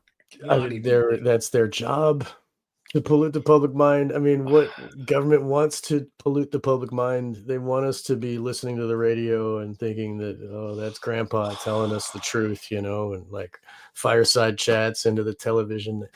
The polluting of the public mind is the job. That's how to get it done, I think. Watch this. Let me read this. This is like John Douglas is not alone. This is my point, is that this is from the Franklin cover-up. Gunderson commented on the effect of land. Okay. May 25th, 1990 interview with the Executive Intelligence Review. Gunderson said in the McMartin case, for example, before any criminal charges were filed against anyone, 460 complaints were filed with the Manhattan Beach Police. Are we to believe that 460 families fed their children the same story of ritualistic sex abuse, animal sacrifices, etc.? He stressed that the crimes were reported in an affluent suburban area where residents are typically skeptical about organized child abuse or satanic conspiracies. Gunderson commented on the effect of Lanning's disclaimers, quote, in my opinion, other than Satan is active in the United States in the 20th century, Aleister Crowley, Anton LaVey, and Michael Aquino, Ken Lanning is probably the most effective and foremost speaker for the satanic movement in this country today or any time in the past. I'll repeat that sentence again. Wow. In my opinion, other than Aleister Crowley, Anton LaVey, and Michael Aquino, Ken Lanning is probably the most effective and foremost speaker for the satanic movement in this country today or any time in the past. It's a direct quote of Gunderson. Gunderson again, like, so then is Gunderson like almost like the deep intel? Like he's he's saying like, wow, this guy's great. I mean, it's notice 33-day trial, all the oh yeah, 33 number in Charlie Kirk, right? Of course. 33 hours. Found him in 33, guys. Nothing to see here. No coding, no numerological coding, guys. Wow. So it makes this whole thing makes the FBI, you have to question the FBI, like Lanning and Douglas. How X are they? They're probably picking up like, their blood money or whatever it is. Like what was it when you like, my brain is fried. They're probably picking up money for their retirement money, right? So they're probably not going to do anything where they're going to expose. I bet they sign tons of NDAs and stuff at the FBI. Like you'll never disclose anything or talk shit about the FBI, or you won't get your retirement funds. Don't they have to sign in blood? You'll get suicide. Sign in blood on the bottom line. They sign in blood to pack right. the devil. Practically. It's just like one of these guys here who died at 41 in a car crash. Is it really a car crash? What is it? Right. Very convenient all the time, and somehow they die. Yeah. One of these guys here, Lester, who's in this list with Tolson.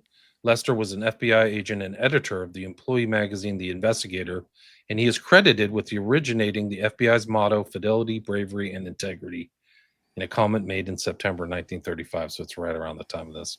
He served as a supervisor in the FBI's training division, was known as the face of the FBI during the 1930s, giving public relations speeches across the country during a challenging period for the agency. He joined in FBI in 1932 after practicing law in Memphis and was recognized for his agent training abilities, earning the trust of FBI Director J. Edgar Hoover. He resigned in 1940 to care for his mother and died in a car crash in 1941. So I got to see if I can find a picture of W.H. Drain Lester. It's just lost history. These guys don't have any pictures or anything like that. Anyway, should we pick this back up? Yeah. So this is one I pulled out where it starts getting kind of deep with the thread. If I read this one, this is please do. Sure. Okay. Yeah. So this is, I think we're going to see this, and what's important is instead of just making conjecture, right? We can start to gather some direct evidence, because obviously once these things are implemented, they're not going to be in any documents we're going to have access to. Right. You know what I mean? Okay. This is before it goes underwater, before it goes down, before it goes deep. This Yeah. is like, right. So we're talking December, basically January, February, March, April, May, but already by within 4 or 5 months, it's already being implemented into programs or, potentially. So, okay. Memorandum for the director. I was at Hamilton, New York, the seat of Colgate University, on May 16th and 17th, 1936. While there, I conferred at length with Professor G.H. Esterbrooks, who is professor of psychology and also vocational director of the students at Colgate. I also conferred with Dr. Cutton, the president of the university. Professor Esterbrooks has been conducting experiments in hypnotism for a little while, and Dr. Cutton has been interested in hypnotism for many years. Dr. Cutton is in his 60s and has published certain books and articles concerning hypnotism, which he wrote while at Yale University some years ago. He was an associate of leading psychologists interested in hypnotism at the time, such as the late Professor Munsterberg, the Munsters, right? I don't know, of Harvard. Professor Esterbrooks demonstrated his ability to hypnotize certain subjects by placing under hypnotic influence 3 students of the university. These students were of the scholarly type. One was a senior and the other 2 sophomores. The subjects were apparently put under hypnotic influence without trouble. While under the influence, they were given certain post-hypnotic suggestions, such as looking in a book at their sides, looking up certain references therein, and making statements in connection therewith. The experiments proceeded in an entirely successful manner. Inquiry developed statements by both Professor Esterbrooks and President Cutton to the effect that the hypnotic process candidate only be applied to voluntary subjects who place themselves entirely under the guidance of the hypnotizing practitioner.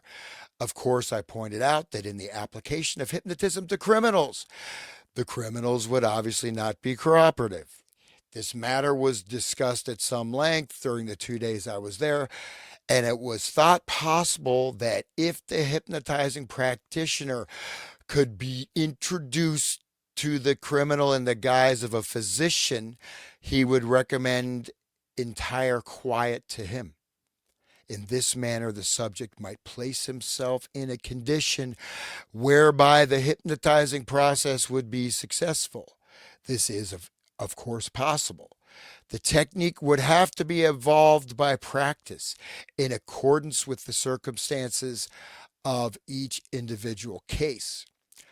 Professor Esterbrooks had certain ideas relative to the use of hypnotism during wartime, such as placing a messenger under hypnotic influence, giving him a message to be delivered at a distance, and also affording to him the post-hypnotic suggestion that this message should be delivered to no person except upon the disclosure of certain code words. I told him I did not see how this particular phase of the matter would be of professional interest to the Bureau, and he agreed with me. The hypnotic technique seems simple. It should be understood, however, that George Esterbrooks pointed out that only 1 in 5 individuals is an appropriate hypnotic subject, and that, as stated in the foregoing, the subjects must cooperate to the fullest extent with the practitioner. George Esterbrooks was of the opinion that the process could be demonstrated to a selected group of Bureau representatives in 6 days.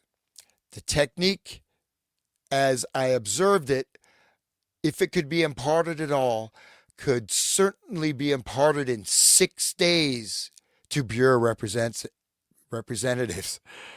I am of the opinion, however, that certain indefinable qualities must be possessed by said Bureau representatives. Just what these qualities are, I am unable to state. Wow. Of course, there is ample room And we can go back. You guys may take notes. There's a lot in this. Okay. Of course, there's ample room for deception. I'm going to read that again. I am of the opinion, however, that certain indefinable qualities must be possessed by said Bureau representatives. Just what these qualities are, I am unable to state. Of course, there's ample room for deception in the case of hypnotism, as a subject might feign hypnotic sleep and perform actions in accordance with post-hypnotic suggestions, which he naturally would hear during his feigned sleep. George Esterbrooks pointed out, however, that he possessed a certain instrument called, as I recall, the psychogalvanometer, which afforded a sure test as to whether the subject was sleeping or otherwise. During the test, George Estabrook transferred control from himself to myself in order that I might ask the subject certain questions during the hypnotic trance. He answered all the questions and appeared to have a better memory during the trance than when fully conscious. This, I was told by both President Cutton and Dr. Esterbrooks, is in accordance with their research activities. Hypnotized subjects possess a much clearer memory under the influence than otherwise.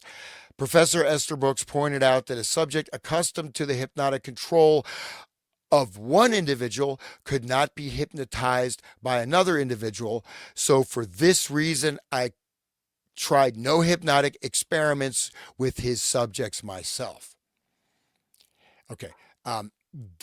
Shall I just finish up? Page 3. Can we chat? There's one quick thing. Yeah, the last page. We'll do the last page. All right, you go ahead. Yeah, go ahead. No, we can. There's a lot. Okay, I'll just finish up. Okay. My recommendation is as follows. I am of the opinion that the Bureau, particularly the laboratory, should engage in every possible research activity along lines of modern scientific law enforcement interest. I am of the opinion that Professor Esterbrooks should be invited to come to Washington to address the next police training school, but not along the line of hypnotism. His subject is psychology, and he could address the class on this subject. From what I observed, he could deliver as interesting a lecture as the other outside scholars. He appeared to be much interested in young people and is probably a good instructor. While here in Washington, the Bureau could avail itself of his services for the purposes of taking a select group of said supervisors and laboratory experts for the purpose of demonstrating upon them,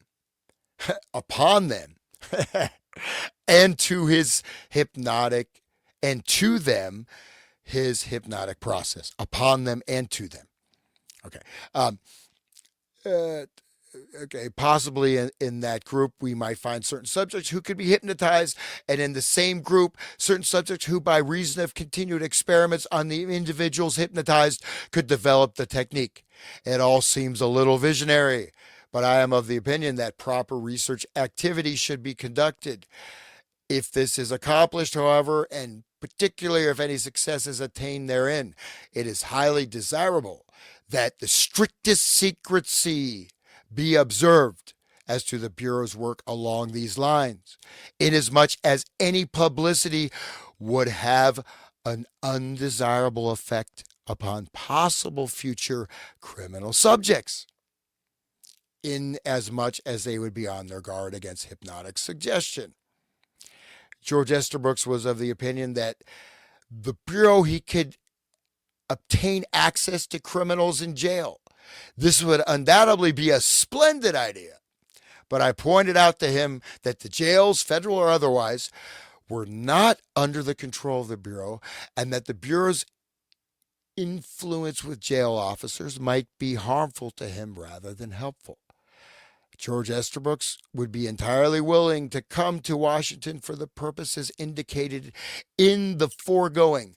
His expense, of course, would have to be paid, inasmuch as I gather that his compensation was not particularly remunerative. President Cutton desired to send his regard to the director and stated that he would be willing at all times to assist in every possible manner and to reply to any requests for advice or suggestions. Dr. Cutton impressed me very favorably, both as a scholar and as a practical man. He has had long experience and is an educator of considerable standing and influence from all I could gather. I rely very much, I would rely very much upon Dr. Cutton. Yours very truly, H. Nathan. I uh, I got some notes because that was a bunch. So like in the beginning, they need consent from the hypnotized, right? So they need to they suggested to dress them up in doctor's clothing to get so that they would be more susceptible to this. And also the device that you mentioned that was mentioned, is that like an e-meter? The psychogalvanometer, like, so they're showing that they have some type of electronic device in 35, like in the like 30s. Like what the Well, Scientologists use. just say real quick. So I was doing various types of research, like cognitive research stuff in music, this and that, and you're trying to get like access to MRI, EKG. You have surveys, you have observation, but one of the newest things was the galvanometer had just come out. This is like 2010. Like, this is a new technique to analyze emotional response, cognitive response, and stuff like that through skin response, and also by you can take swabs of people's tongue or Wow. mouth, also saliva samples, also. Wow. So it measures the heat of the skin. Well, it's electrical field activity. Wow. Okay. Yeah, and resistance. I'm not familiar with the psychogalvanometer, but I'm saying it's a pretty, at least what I thought was a pretty advanced modern scientific research technique. But there it is, a device in 1936, Right. which There it is. And how do they? He mentioned the transfer of authority from one hypnotist to this other person who is not the 1937. hypnotist. Look, 1937. This Right. is written before 1937. Doesn't this remind you, Hans, of the other movie that we talked about, the Eyes Without a Face? How the woman was like held down. She had the blinking light in front of her, and they had this paper where they were like measuring her. They had the thing on her head. It was just like you and Cameron's the picture of you and Cameron's victims there with the strain all urine, and the kid is there with the ECT. Anyway, does this remind you of that, Hans? Oh, you're muted. You're muted, bud. Yeah. It does. I mean, it very much so, actually. But what is fascinating is to see that this stuff that because I know that Freud was originally doing like work on the brain, neurophysiology.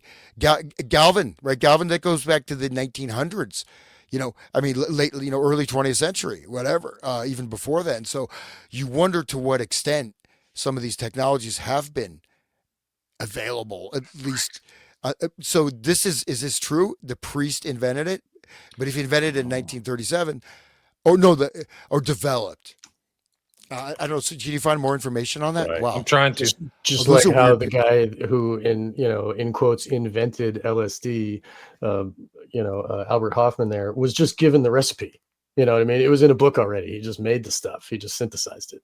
You know what I mean? It was already discovered. They knew about it. He developed the technology further, and he got given the mantle of inventing the thing with his bicycle day. But really, he's just the front. 1890s, it was developed. 1890s. Angelo Mosso, 1890s, developed this device. Wow. So that's the beginning of electricity, right? I mean, anyway. So also an important thing to note is the transfer of authority from the hypnotist who put the subjects under hypnosis. And then he says, now listen to this guy. And then the other voice programs the mind.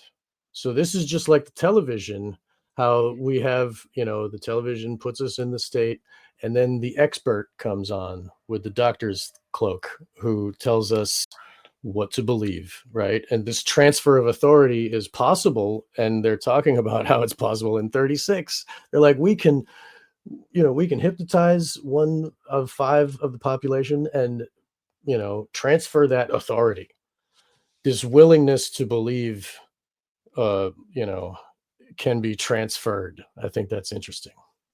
William, could you read that about the father Walter G. Sure. Summers. That seems interesting. It's Father Walter G. Summers, SJ, PhD, was a Jesuit priest and the head of Fordham University's Department of Psychology in the 1930s. He's best known for inventing the psychogalvanometer, a device designed to detect lying by measuring minute electrical currents in the body, which he claimed were influenced by emotional stress.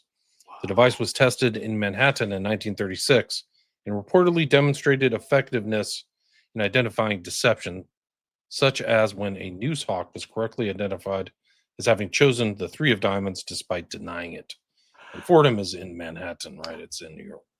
Can I bring up the fact that the Jesuits have been into trauma-based mind control since forever? I mean, and they have been influencing children since they made the confessional down to 7 years old. And Loyola, the guy that started the Jesuits, says, like, give me a child before he's 7 and I will give you the man. Like, just programming of children. Like, what? The Jesuits have been into. I mean, talk to Johnny Cerrucci. Like, he'll tell you. There's Harold Pop Nation. That's number 2 under Hoover, second in command under Hoover. He's the one in this document. So this is the, ruling group of the FBI. This is the top brass. Well, the priest actually invented a Catholic too. I'm sorry. I'm just saying this is who was involved in. This is who signed this 3-page memorandum for the directors. Nathan. That's who Nathan is. Well, what the priest invented, I just looked it up. He invented the lie detector. That was the lie detector. Wow. So this was a development of that device, which became the lie detector test. This is the lie detector test that he developed. That this is the origin of the lie detector test. Wow. Basically, the priest. Priest is his name. How ironic, too. It's like, wow. Oh, man. And it from a Roman Catholic, oh, my God. The Jesuit. Okay. There's a lot there. I'm sure there's a lot to dig into. What these qualities are, I am unable to state. Of course, there's ample room for deception. Like, wow. Hey, guys. And then the psychogalvanometer. Ugh. And then the switch out with the physician is really telling, like, oh, we'll just switch out a physician in here. Right. And then the people will believe whoever they put in front of them can be that authority transferred. Like that's a huge portion of the biggest key is to people's minds, and the TV itself is a hypnotic device. It's all one big thing. The other thing is, like, there are principles in here that play out with these other assassins like Sirhan. They couldn't get into his mind certain parts of it, and they're playing it out here. Professor Estabrooks pointed out that a subject accustomed to the hypnotic control of one individual could not be hypnotized by another individual. So it's like there's something like an intimate process between the hypnotized and the hypnotizer. Just like with SRA programming, they traumatize the victim and then they do a bonding, in the book Pimp by, or whatever. Chappelle talks about it, how the pimp learns from the older pimp to beat his woman with a rod or whatever until she's fully scared and traumatized, and then you draw a bath and you give her pills, and then she's like fully under your control. So it's this is the system of how it's done. Anyway. Right, and they're figuring out these are talking to like the heads of the FBI. It's off the charts. Right. And trauma is so integral to the whole thing. And, to traumatize the public with the television, never forget 9/11, never forget. We had to keep watching the people jump out of the buildings and all that. It fully put us in a trance. And then we gave the authority to, okay, we'll take the Patriot Act and okay, we'll start wars, and who did it? I don't care. Go bomb them, turn the fucking Middle East to glass. People were fully under control. Their minds were taken. It's just trauma, then suggestion. Trauma, then suggestion. Exactly. Right. The experiments proceeded in an entirely successful manner. This is academic environments. They're infallible. Right. He's with the head of the freaking university. President Cutton is the head of Colgate. Right. So this is like they're going through this investigation with, it's not like jokers playing around with hypnotism at some party on a Saturday afternoon. Like these Right. guys are serious and they're the tops. And this is the most important key to all of the manipulation of government mind control for the future. Ever since 30 something, the government has been controlling the masses. This is right? the inception. This is the genesis. This is where like the little acorn seed expanded into a mighty oak of brain mind control. This Well is said. it. This Yeah. is it.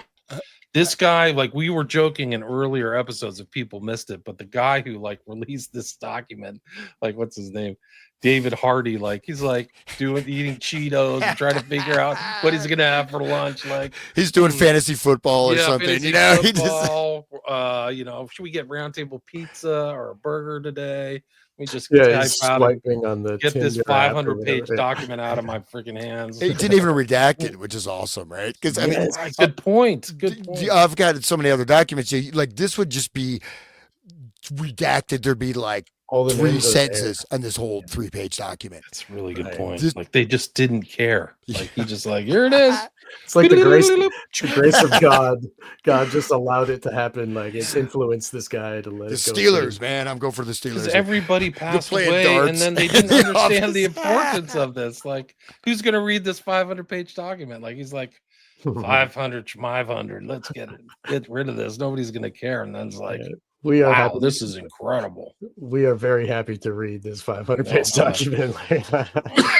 There's also an adjoining 40-pager. Like, we are only like at page 14. Right. Just to say, I did look up Putin a little bit. So Putin is I mean, there's not a lot on him, but he, again, was the president of Colgate. His book that I could find was on alcoholism, right? And he said there's only 2 cures for alcoholism: hypnotism or religious conversion. Think about William Sargent, Battle for the Mind, Wow. right? Religious. What that about was, AA too? That's a That's whole new religion crazy. for those people like that, Yeah. won't accept religion and that, they go every week and sorry. yeah, and so even this beginning thing that the college students were of the scholarly type, which means they're intelligent, right? You've got Right. intelligent people, and so they're There's a better version of the psycho galvanometer. Right. So That's it's what I'm measuring the saying. blood pulsing in the fingertips. it's a skin react, it's electrical. Oh, it's electrical, right? Yeah. yeah, right. it's resistance in the skin.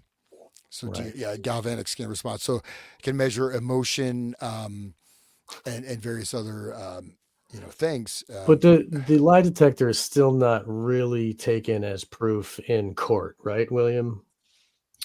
Yeah, they've proven that it's not foolproof. Some people have like said it's 100%, but you can rig a lie detector test.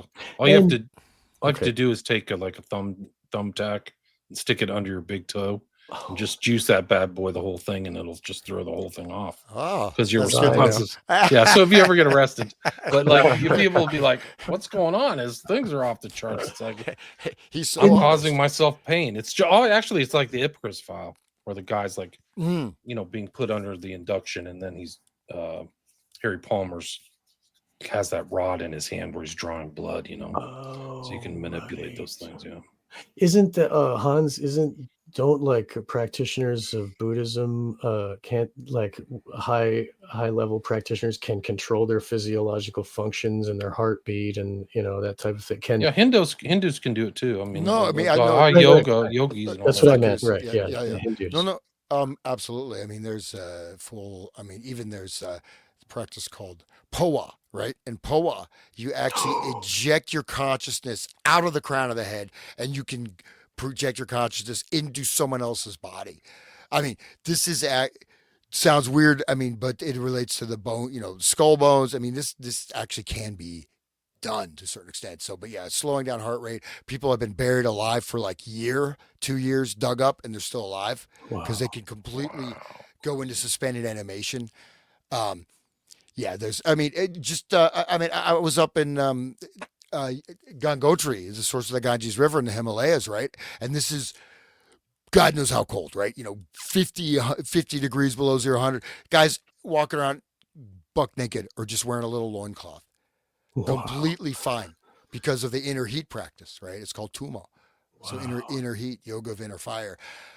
A lot of these things, though, have been presented to people in the West, and people start engaging in these things. They don't know what they're doing, the type of guidance. They get under hypnotic command suggestions, just a little bit.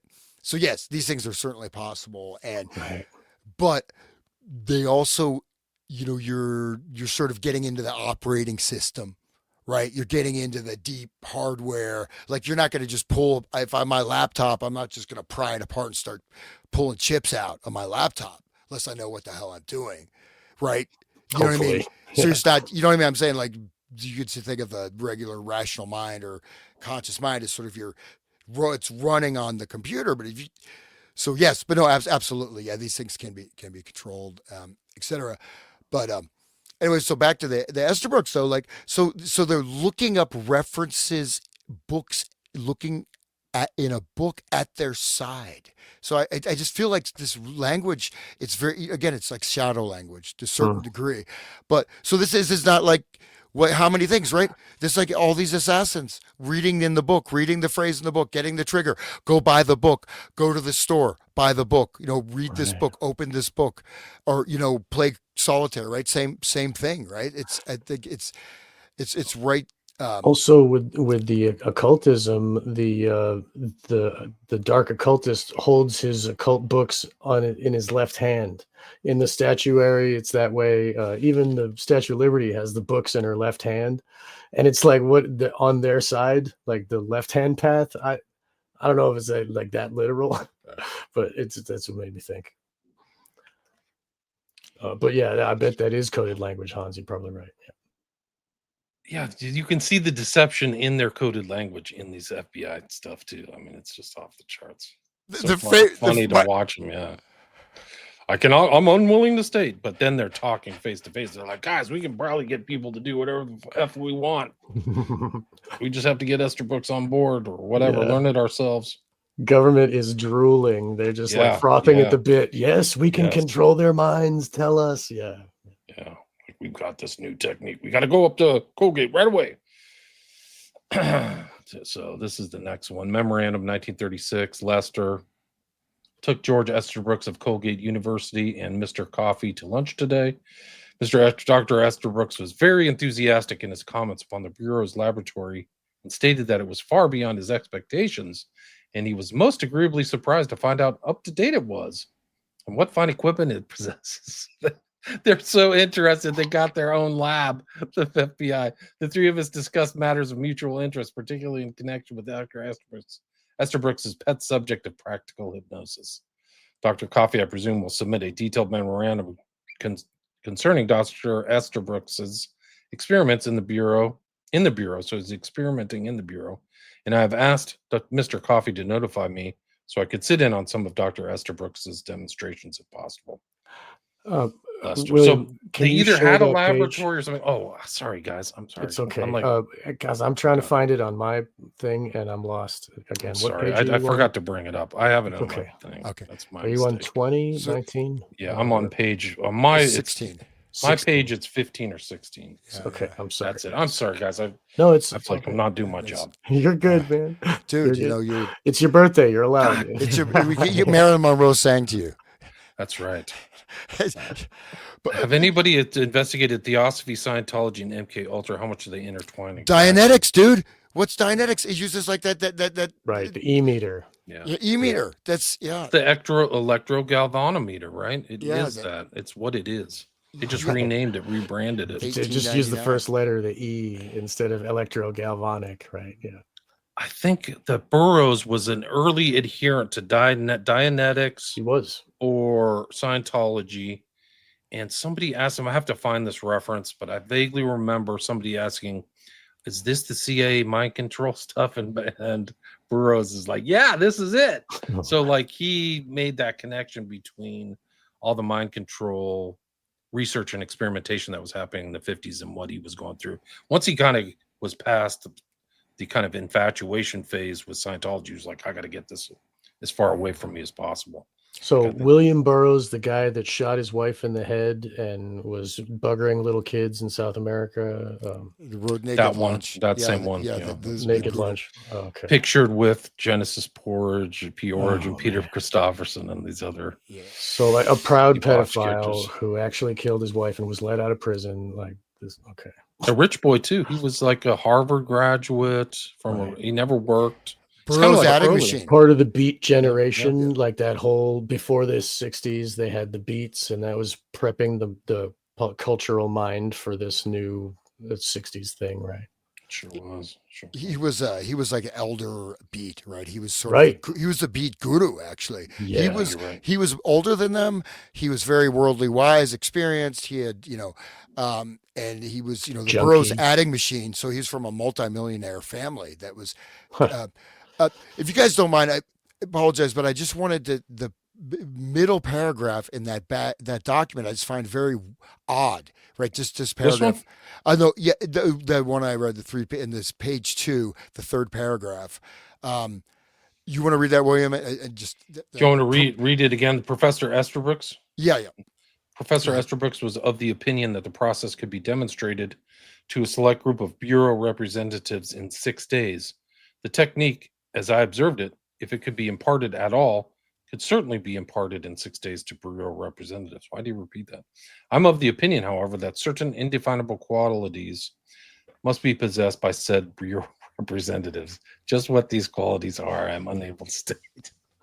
Like, no, I just noticed the 6-6, right? Selected group. He's got the 2 6s very clearly expressed. And why is he using that? Why would it be 6 days in particular? Yeah. And why did God only make the world in 6 days? Like the 7th day had to rest or something, right? It's a mystery. But it is probably related to our already programming, the religious programming we all have.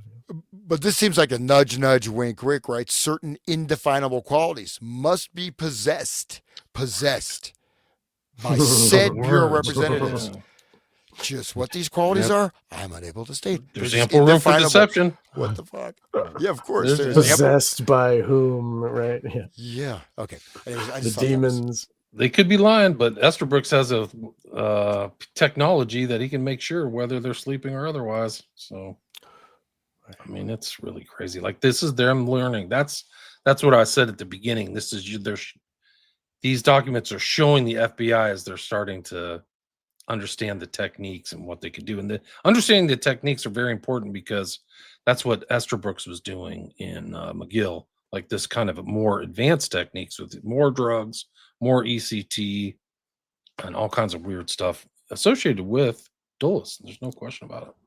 Do you guys think that all of these PSYOP operations are a way of sifting through the population so that they can get down to that kernel of 1 in 5 that are fully hypnotizable? Because the rest of us fall away. We're not going to believe whatever, January 6th or whatever. But then some people are like hardliner, like Q people, they fall into this, totally believe everything. Do you think that's a way of sifting it out? I think that there's a hypnagogic state, sort of, you could describe as that's sort of, as I started in the beginning, it's kind of permeates the culture, right? So you may not be like, in a certain way, like by doing this, we're showing we're not maybe super hypnotizable, whatever. It doesn't mean it doesn't impact us, right? I think these, especially when you get these collective, you see these different types of agencies, right. and you get this super hypnotized person and someone control them, and you get these other groupings. So I think we may find more regarding this, how this is working, because later on he talks about how long it takes to condition the subjects, to condition people that are resistant to hypnosis. You can do instantaneous hypnosis. You can also condition people over time. Right, like they did in Abu Ghraib and took pictures of it and laughed and pointed and like scared people into thinking, electrified them and put hoods on their heads and made them stand in positions and scared them with dogs that as if they were gonna have their genitalia eaten away by dogs.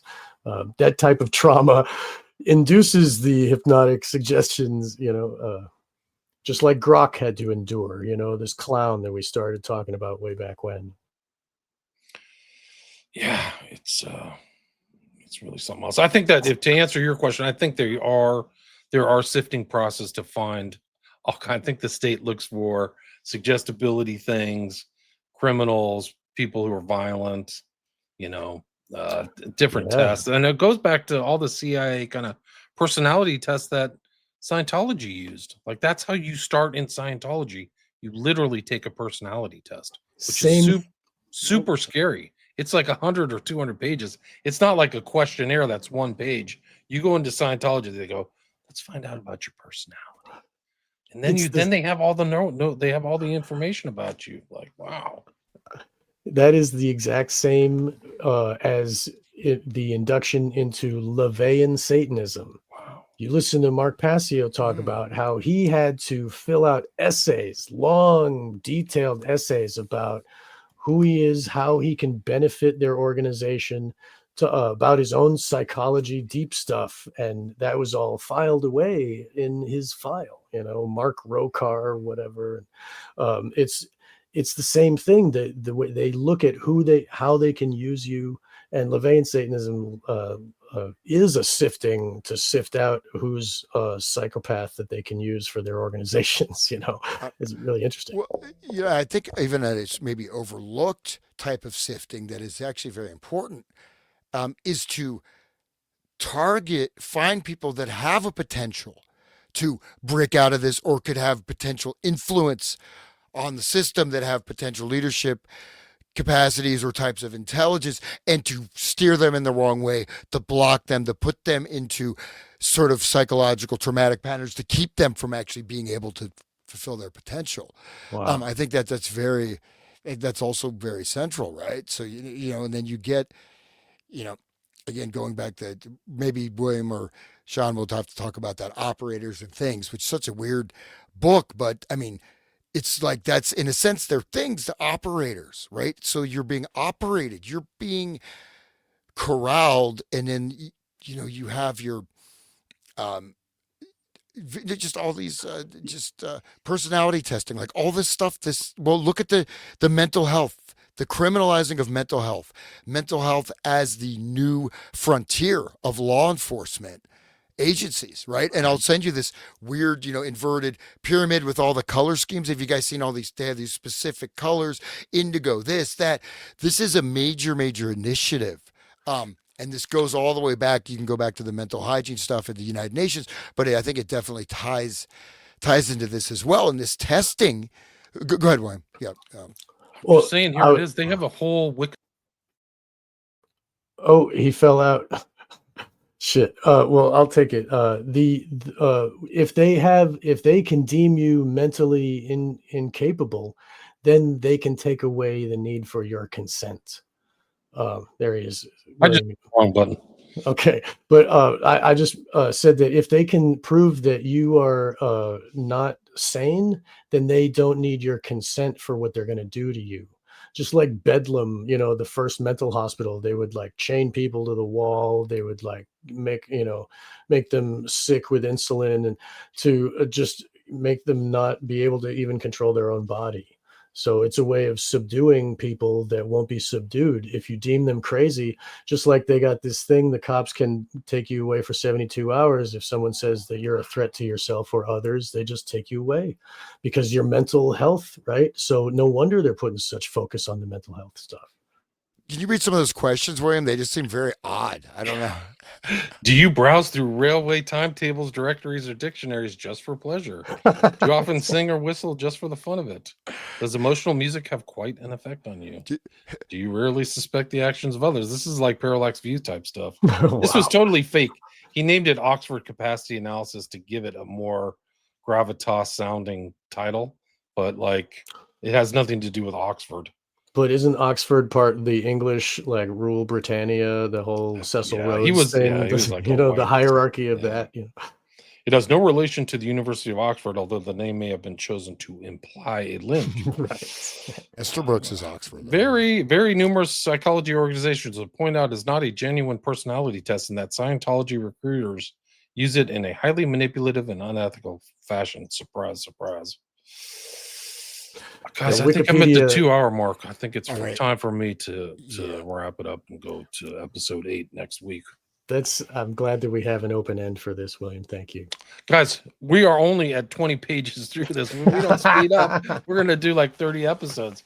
But it's so important. Like I said, I could keep reiterating ad nauseum. You're showing this kind of unraveling and understanding that's taking place between Extrabrooks and these heads at the FBI, and how clever they are in their statements too. You can see how they're deceptive, and they're writing in their memorandum and their missives like, oh God, there's a potential for deception here. They're starting to figure it out. Right. And you said it so well earlier, William. It's the kernel of the acorn that turns into the mighty oak of mind control that we have now. It's so integral and important for us to understand. And thank you for bringing it to our attention and, helping share for the ears of all the listeners. It explains some of the mysteries of these guys' behavior. Like, what are they doing? What's Mangione doing? What's Crooks doing? What's Ruth doing? Like, or even Chapman. What's happening with these guys? They don't make sense. Like, they're not fully rational or whatever. And I think that's the stuff that's Estabrook and all that is possible explanation for it. And these obviously these subjects, you return to them, it goes deep, but I mean, you can see already you have like almost a multiple personality thing where the person goes as a secret courier, no memory. Is that just hypnosis, or is that like a splitting of personality, right? I mean, so, but this is so early, you know what I mean? Like, you think like this is very early.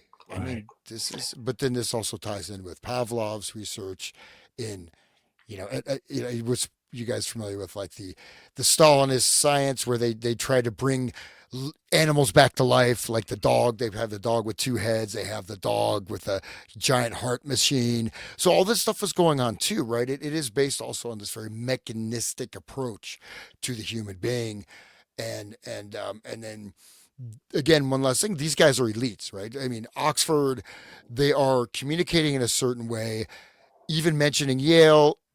I didn't see that he did that at Yale, but that with Skull and Bones or something, there's some shared backgrounds, right? That these people have that not, you know what I mean? So they have an elite sort of subtext for their communications. Agreed. At schools. Right. They're probably in the higher orders of the dark occult orders. They probably are in the same rings within rings, the higher ups, they know each other because they all wear robes together on Saturday. I think that Estabrook was a Rhodes Scholar. Like, that puts him in kind of an elite thing. Yeah. Yes, he was. Wow. Okay. He's from Oxford and a Rhodes He became a military officer at age 19. Wow. But somehow he joined the army. Generational. Right? He joined the army as a teenager, and then he's 19 as a commanding officer. That's kind of. Right. He looks kind of small, dude. He doesn't look. He's not like some, just big, like Aquino, right? Wasn't Aquino joined the army young, and he was a small guy, and he's used for mind control, like as architect of mind control. Yeah, and he also wrote "Man, the Mechanical Misfit." So there's that theme that you just mentioned, Hans, is that this mechanical view of people.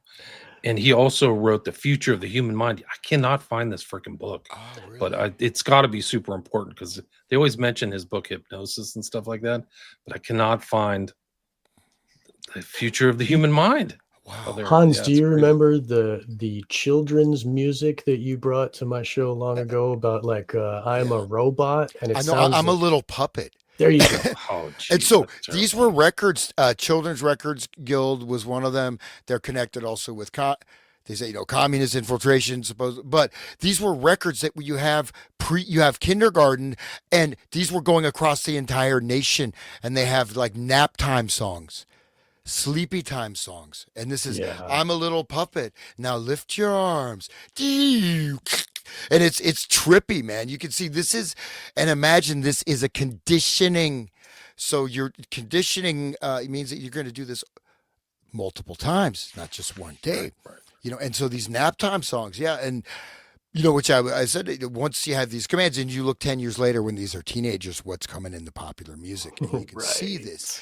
And then another thing is like children's children's shows, you know, and I got traumatized. Mickey Mouse Club, all that. I mean, there's Barney the Purple Dinosaur, and I had a T-shirt, but it said Stony the Purple Dinosaur. He's smoking. I didn't know it was like that. And people were making fun of me, like, it's Stony, it's not Barney. I'm like, it's Barney. No, but the Purple Dinosaur. But I mean, these. You know, it's kind of hard to subject yourself to it, but watch some kid shows, man, and you'll find some. You know, I don't know, Toss Elmo. It's all woke stuff, and then the cuties and all that. You know, it like indoctrinates them into being sexual, like what you guys are talking about in Germany, with your Ipcris files of how they were, what Kinsey was saying. You know, like pushing the sex stuff younger and younger into the kids' heads, and I mean, a lot of that TV is in line with that. It's really sick. But and the gender stuff. Go ahead. The hypnotist in disguise.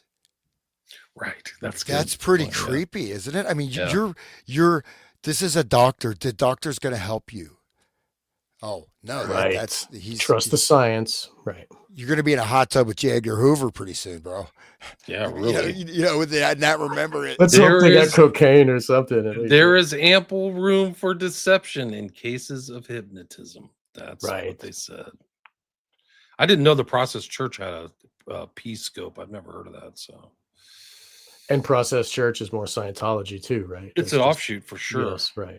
Then Sipping On says here, listen to SpongeBob from another room, but don't watch it. You'll be surprised and disgusted. I don't know. Sick. Yeah. SpongeBob. Guys, we had 330 live listeners, so thanks everybody for listening. Right. Didn't really advertise the show very much, but you can go check out these other shows. I think they're posted at the Resonant State or Wake the Dead or William Ramsey Investigates. The video is mixed up because I almost StreamYard only allows me to stream to 3 sites. And then some of these I don't want to show because I don't want to put on YouTube because I'll get a strike. I'm on YouTube, man. They're super sensitive, but yeah, I mean, this one's going to YouTube because we were just looking at a FOIA document, which is they're not copyrighted, these federal documents. So you kind of have to be concerned and worried about that. It's definitely a concern, but this is a FOI. So I shout out to Greenwald and the Black Vault for actually getting these documents. It's well worth your support to follow him or give him some extra coin if you have some lying around. Not many people do these days, but the Black Vault does the Lord's work. They have other great docs there. They have other stuff, but these are really, this Esther Brooks document is super important. People also donate and purchase, donate for William. It's his birthday today. Go buy a book from WilliamRamseyInvestigates.com. Go send him some PayPal. Tell him thank you for what he does for us. You can go Patreon. I have Patreon. I post a lot of stuff on Patreon, ad-free. And then my website's William Ramsey Investigates and 5 books. And I actually have to go to the library today. I mean, not the library, the post office, and ship some books out today. Awesome. Yay. That's great. Yeah. And thank you, Hans, as well. People should visit the Resonant State and listen to your other shows. You're doing great work as well. We love to listen, and thank you as well. Yeah, the Ipcris file, guys. Great movie. Watch it and listen to our episode on that. Really good. All right, guys. Peace. Cheers. Right, thank you. Thank you so much. Thank you all. Have a great day. Bye, guys. Thank you. Bye. Okay.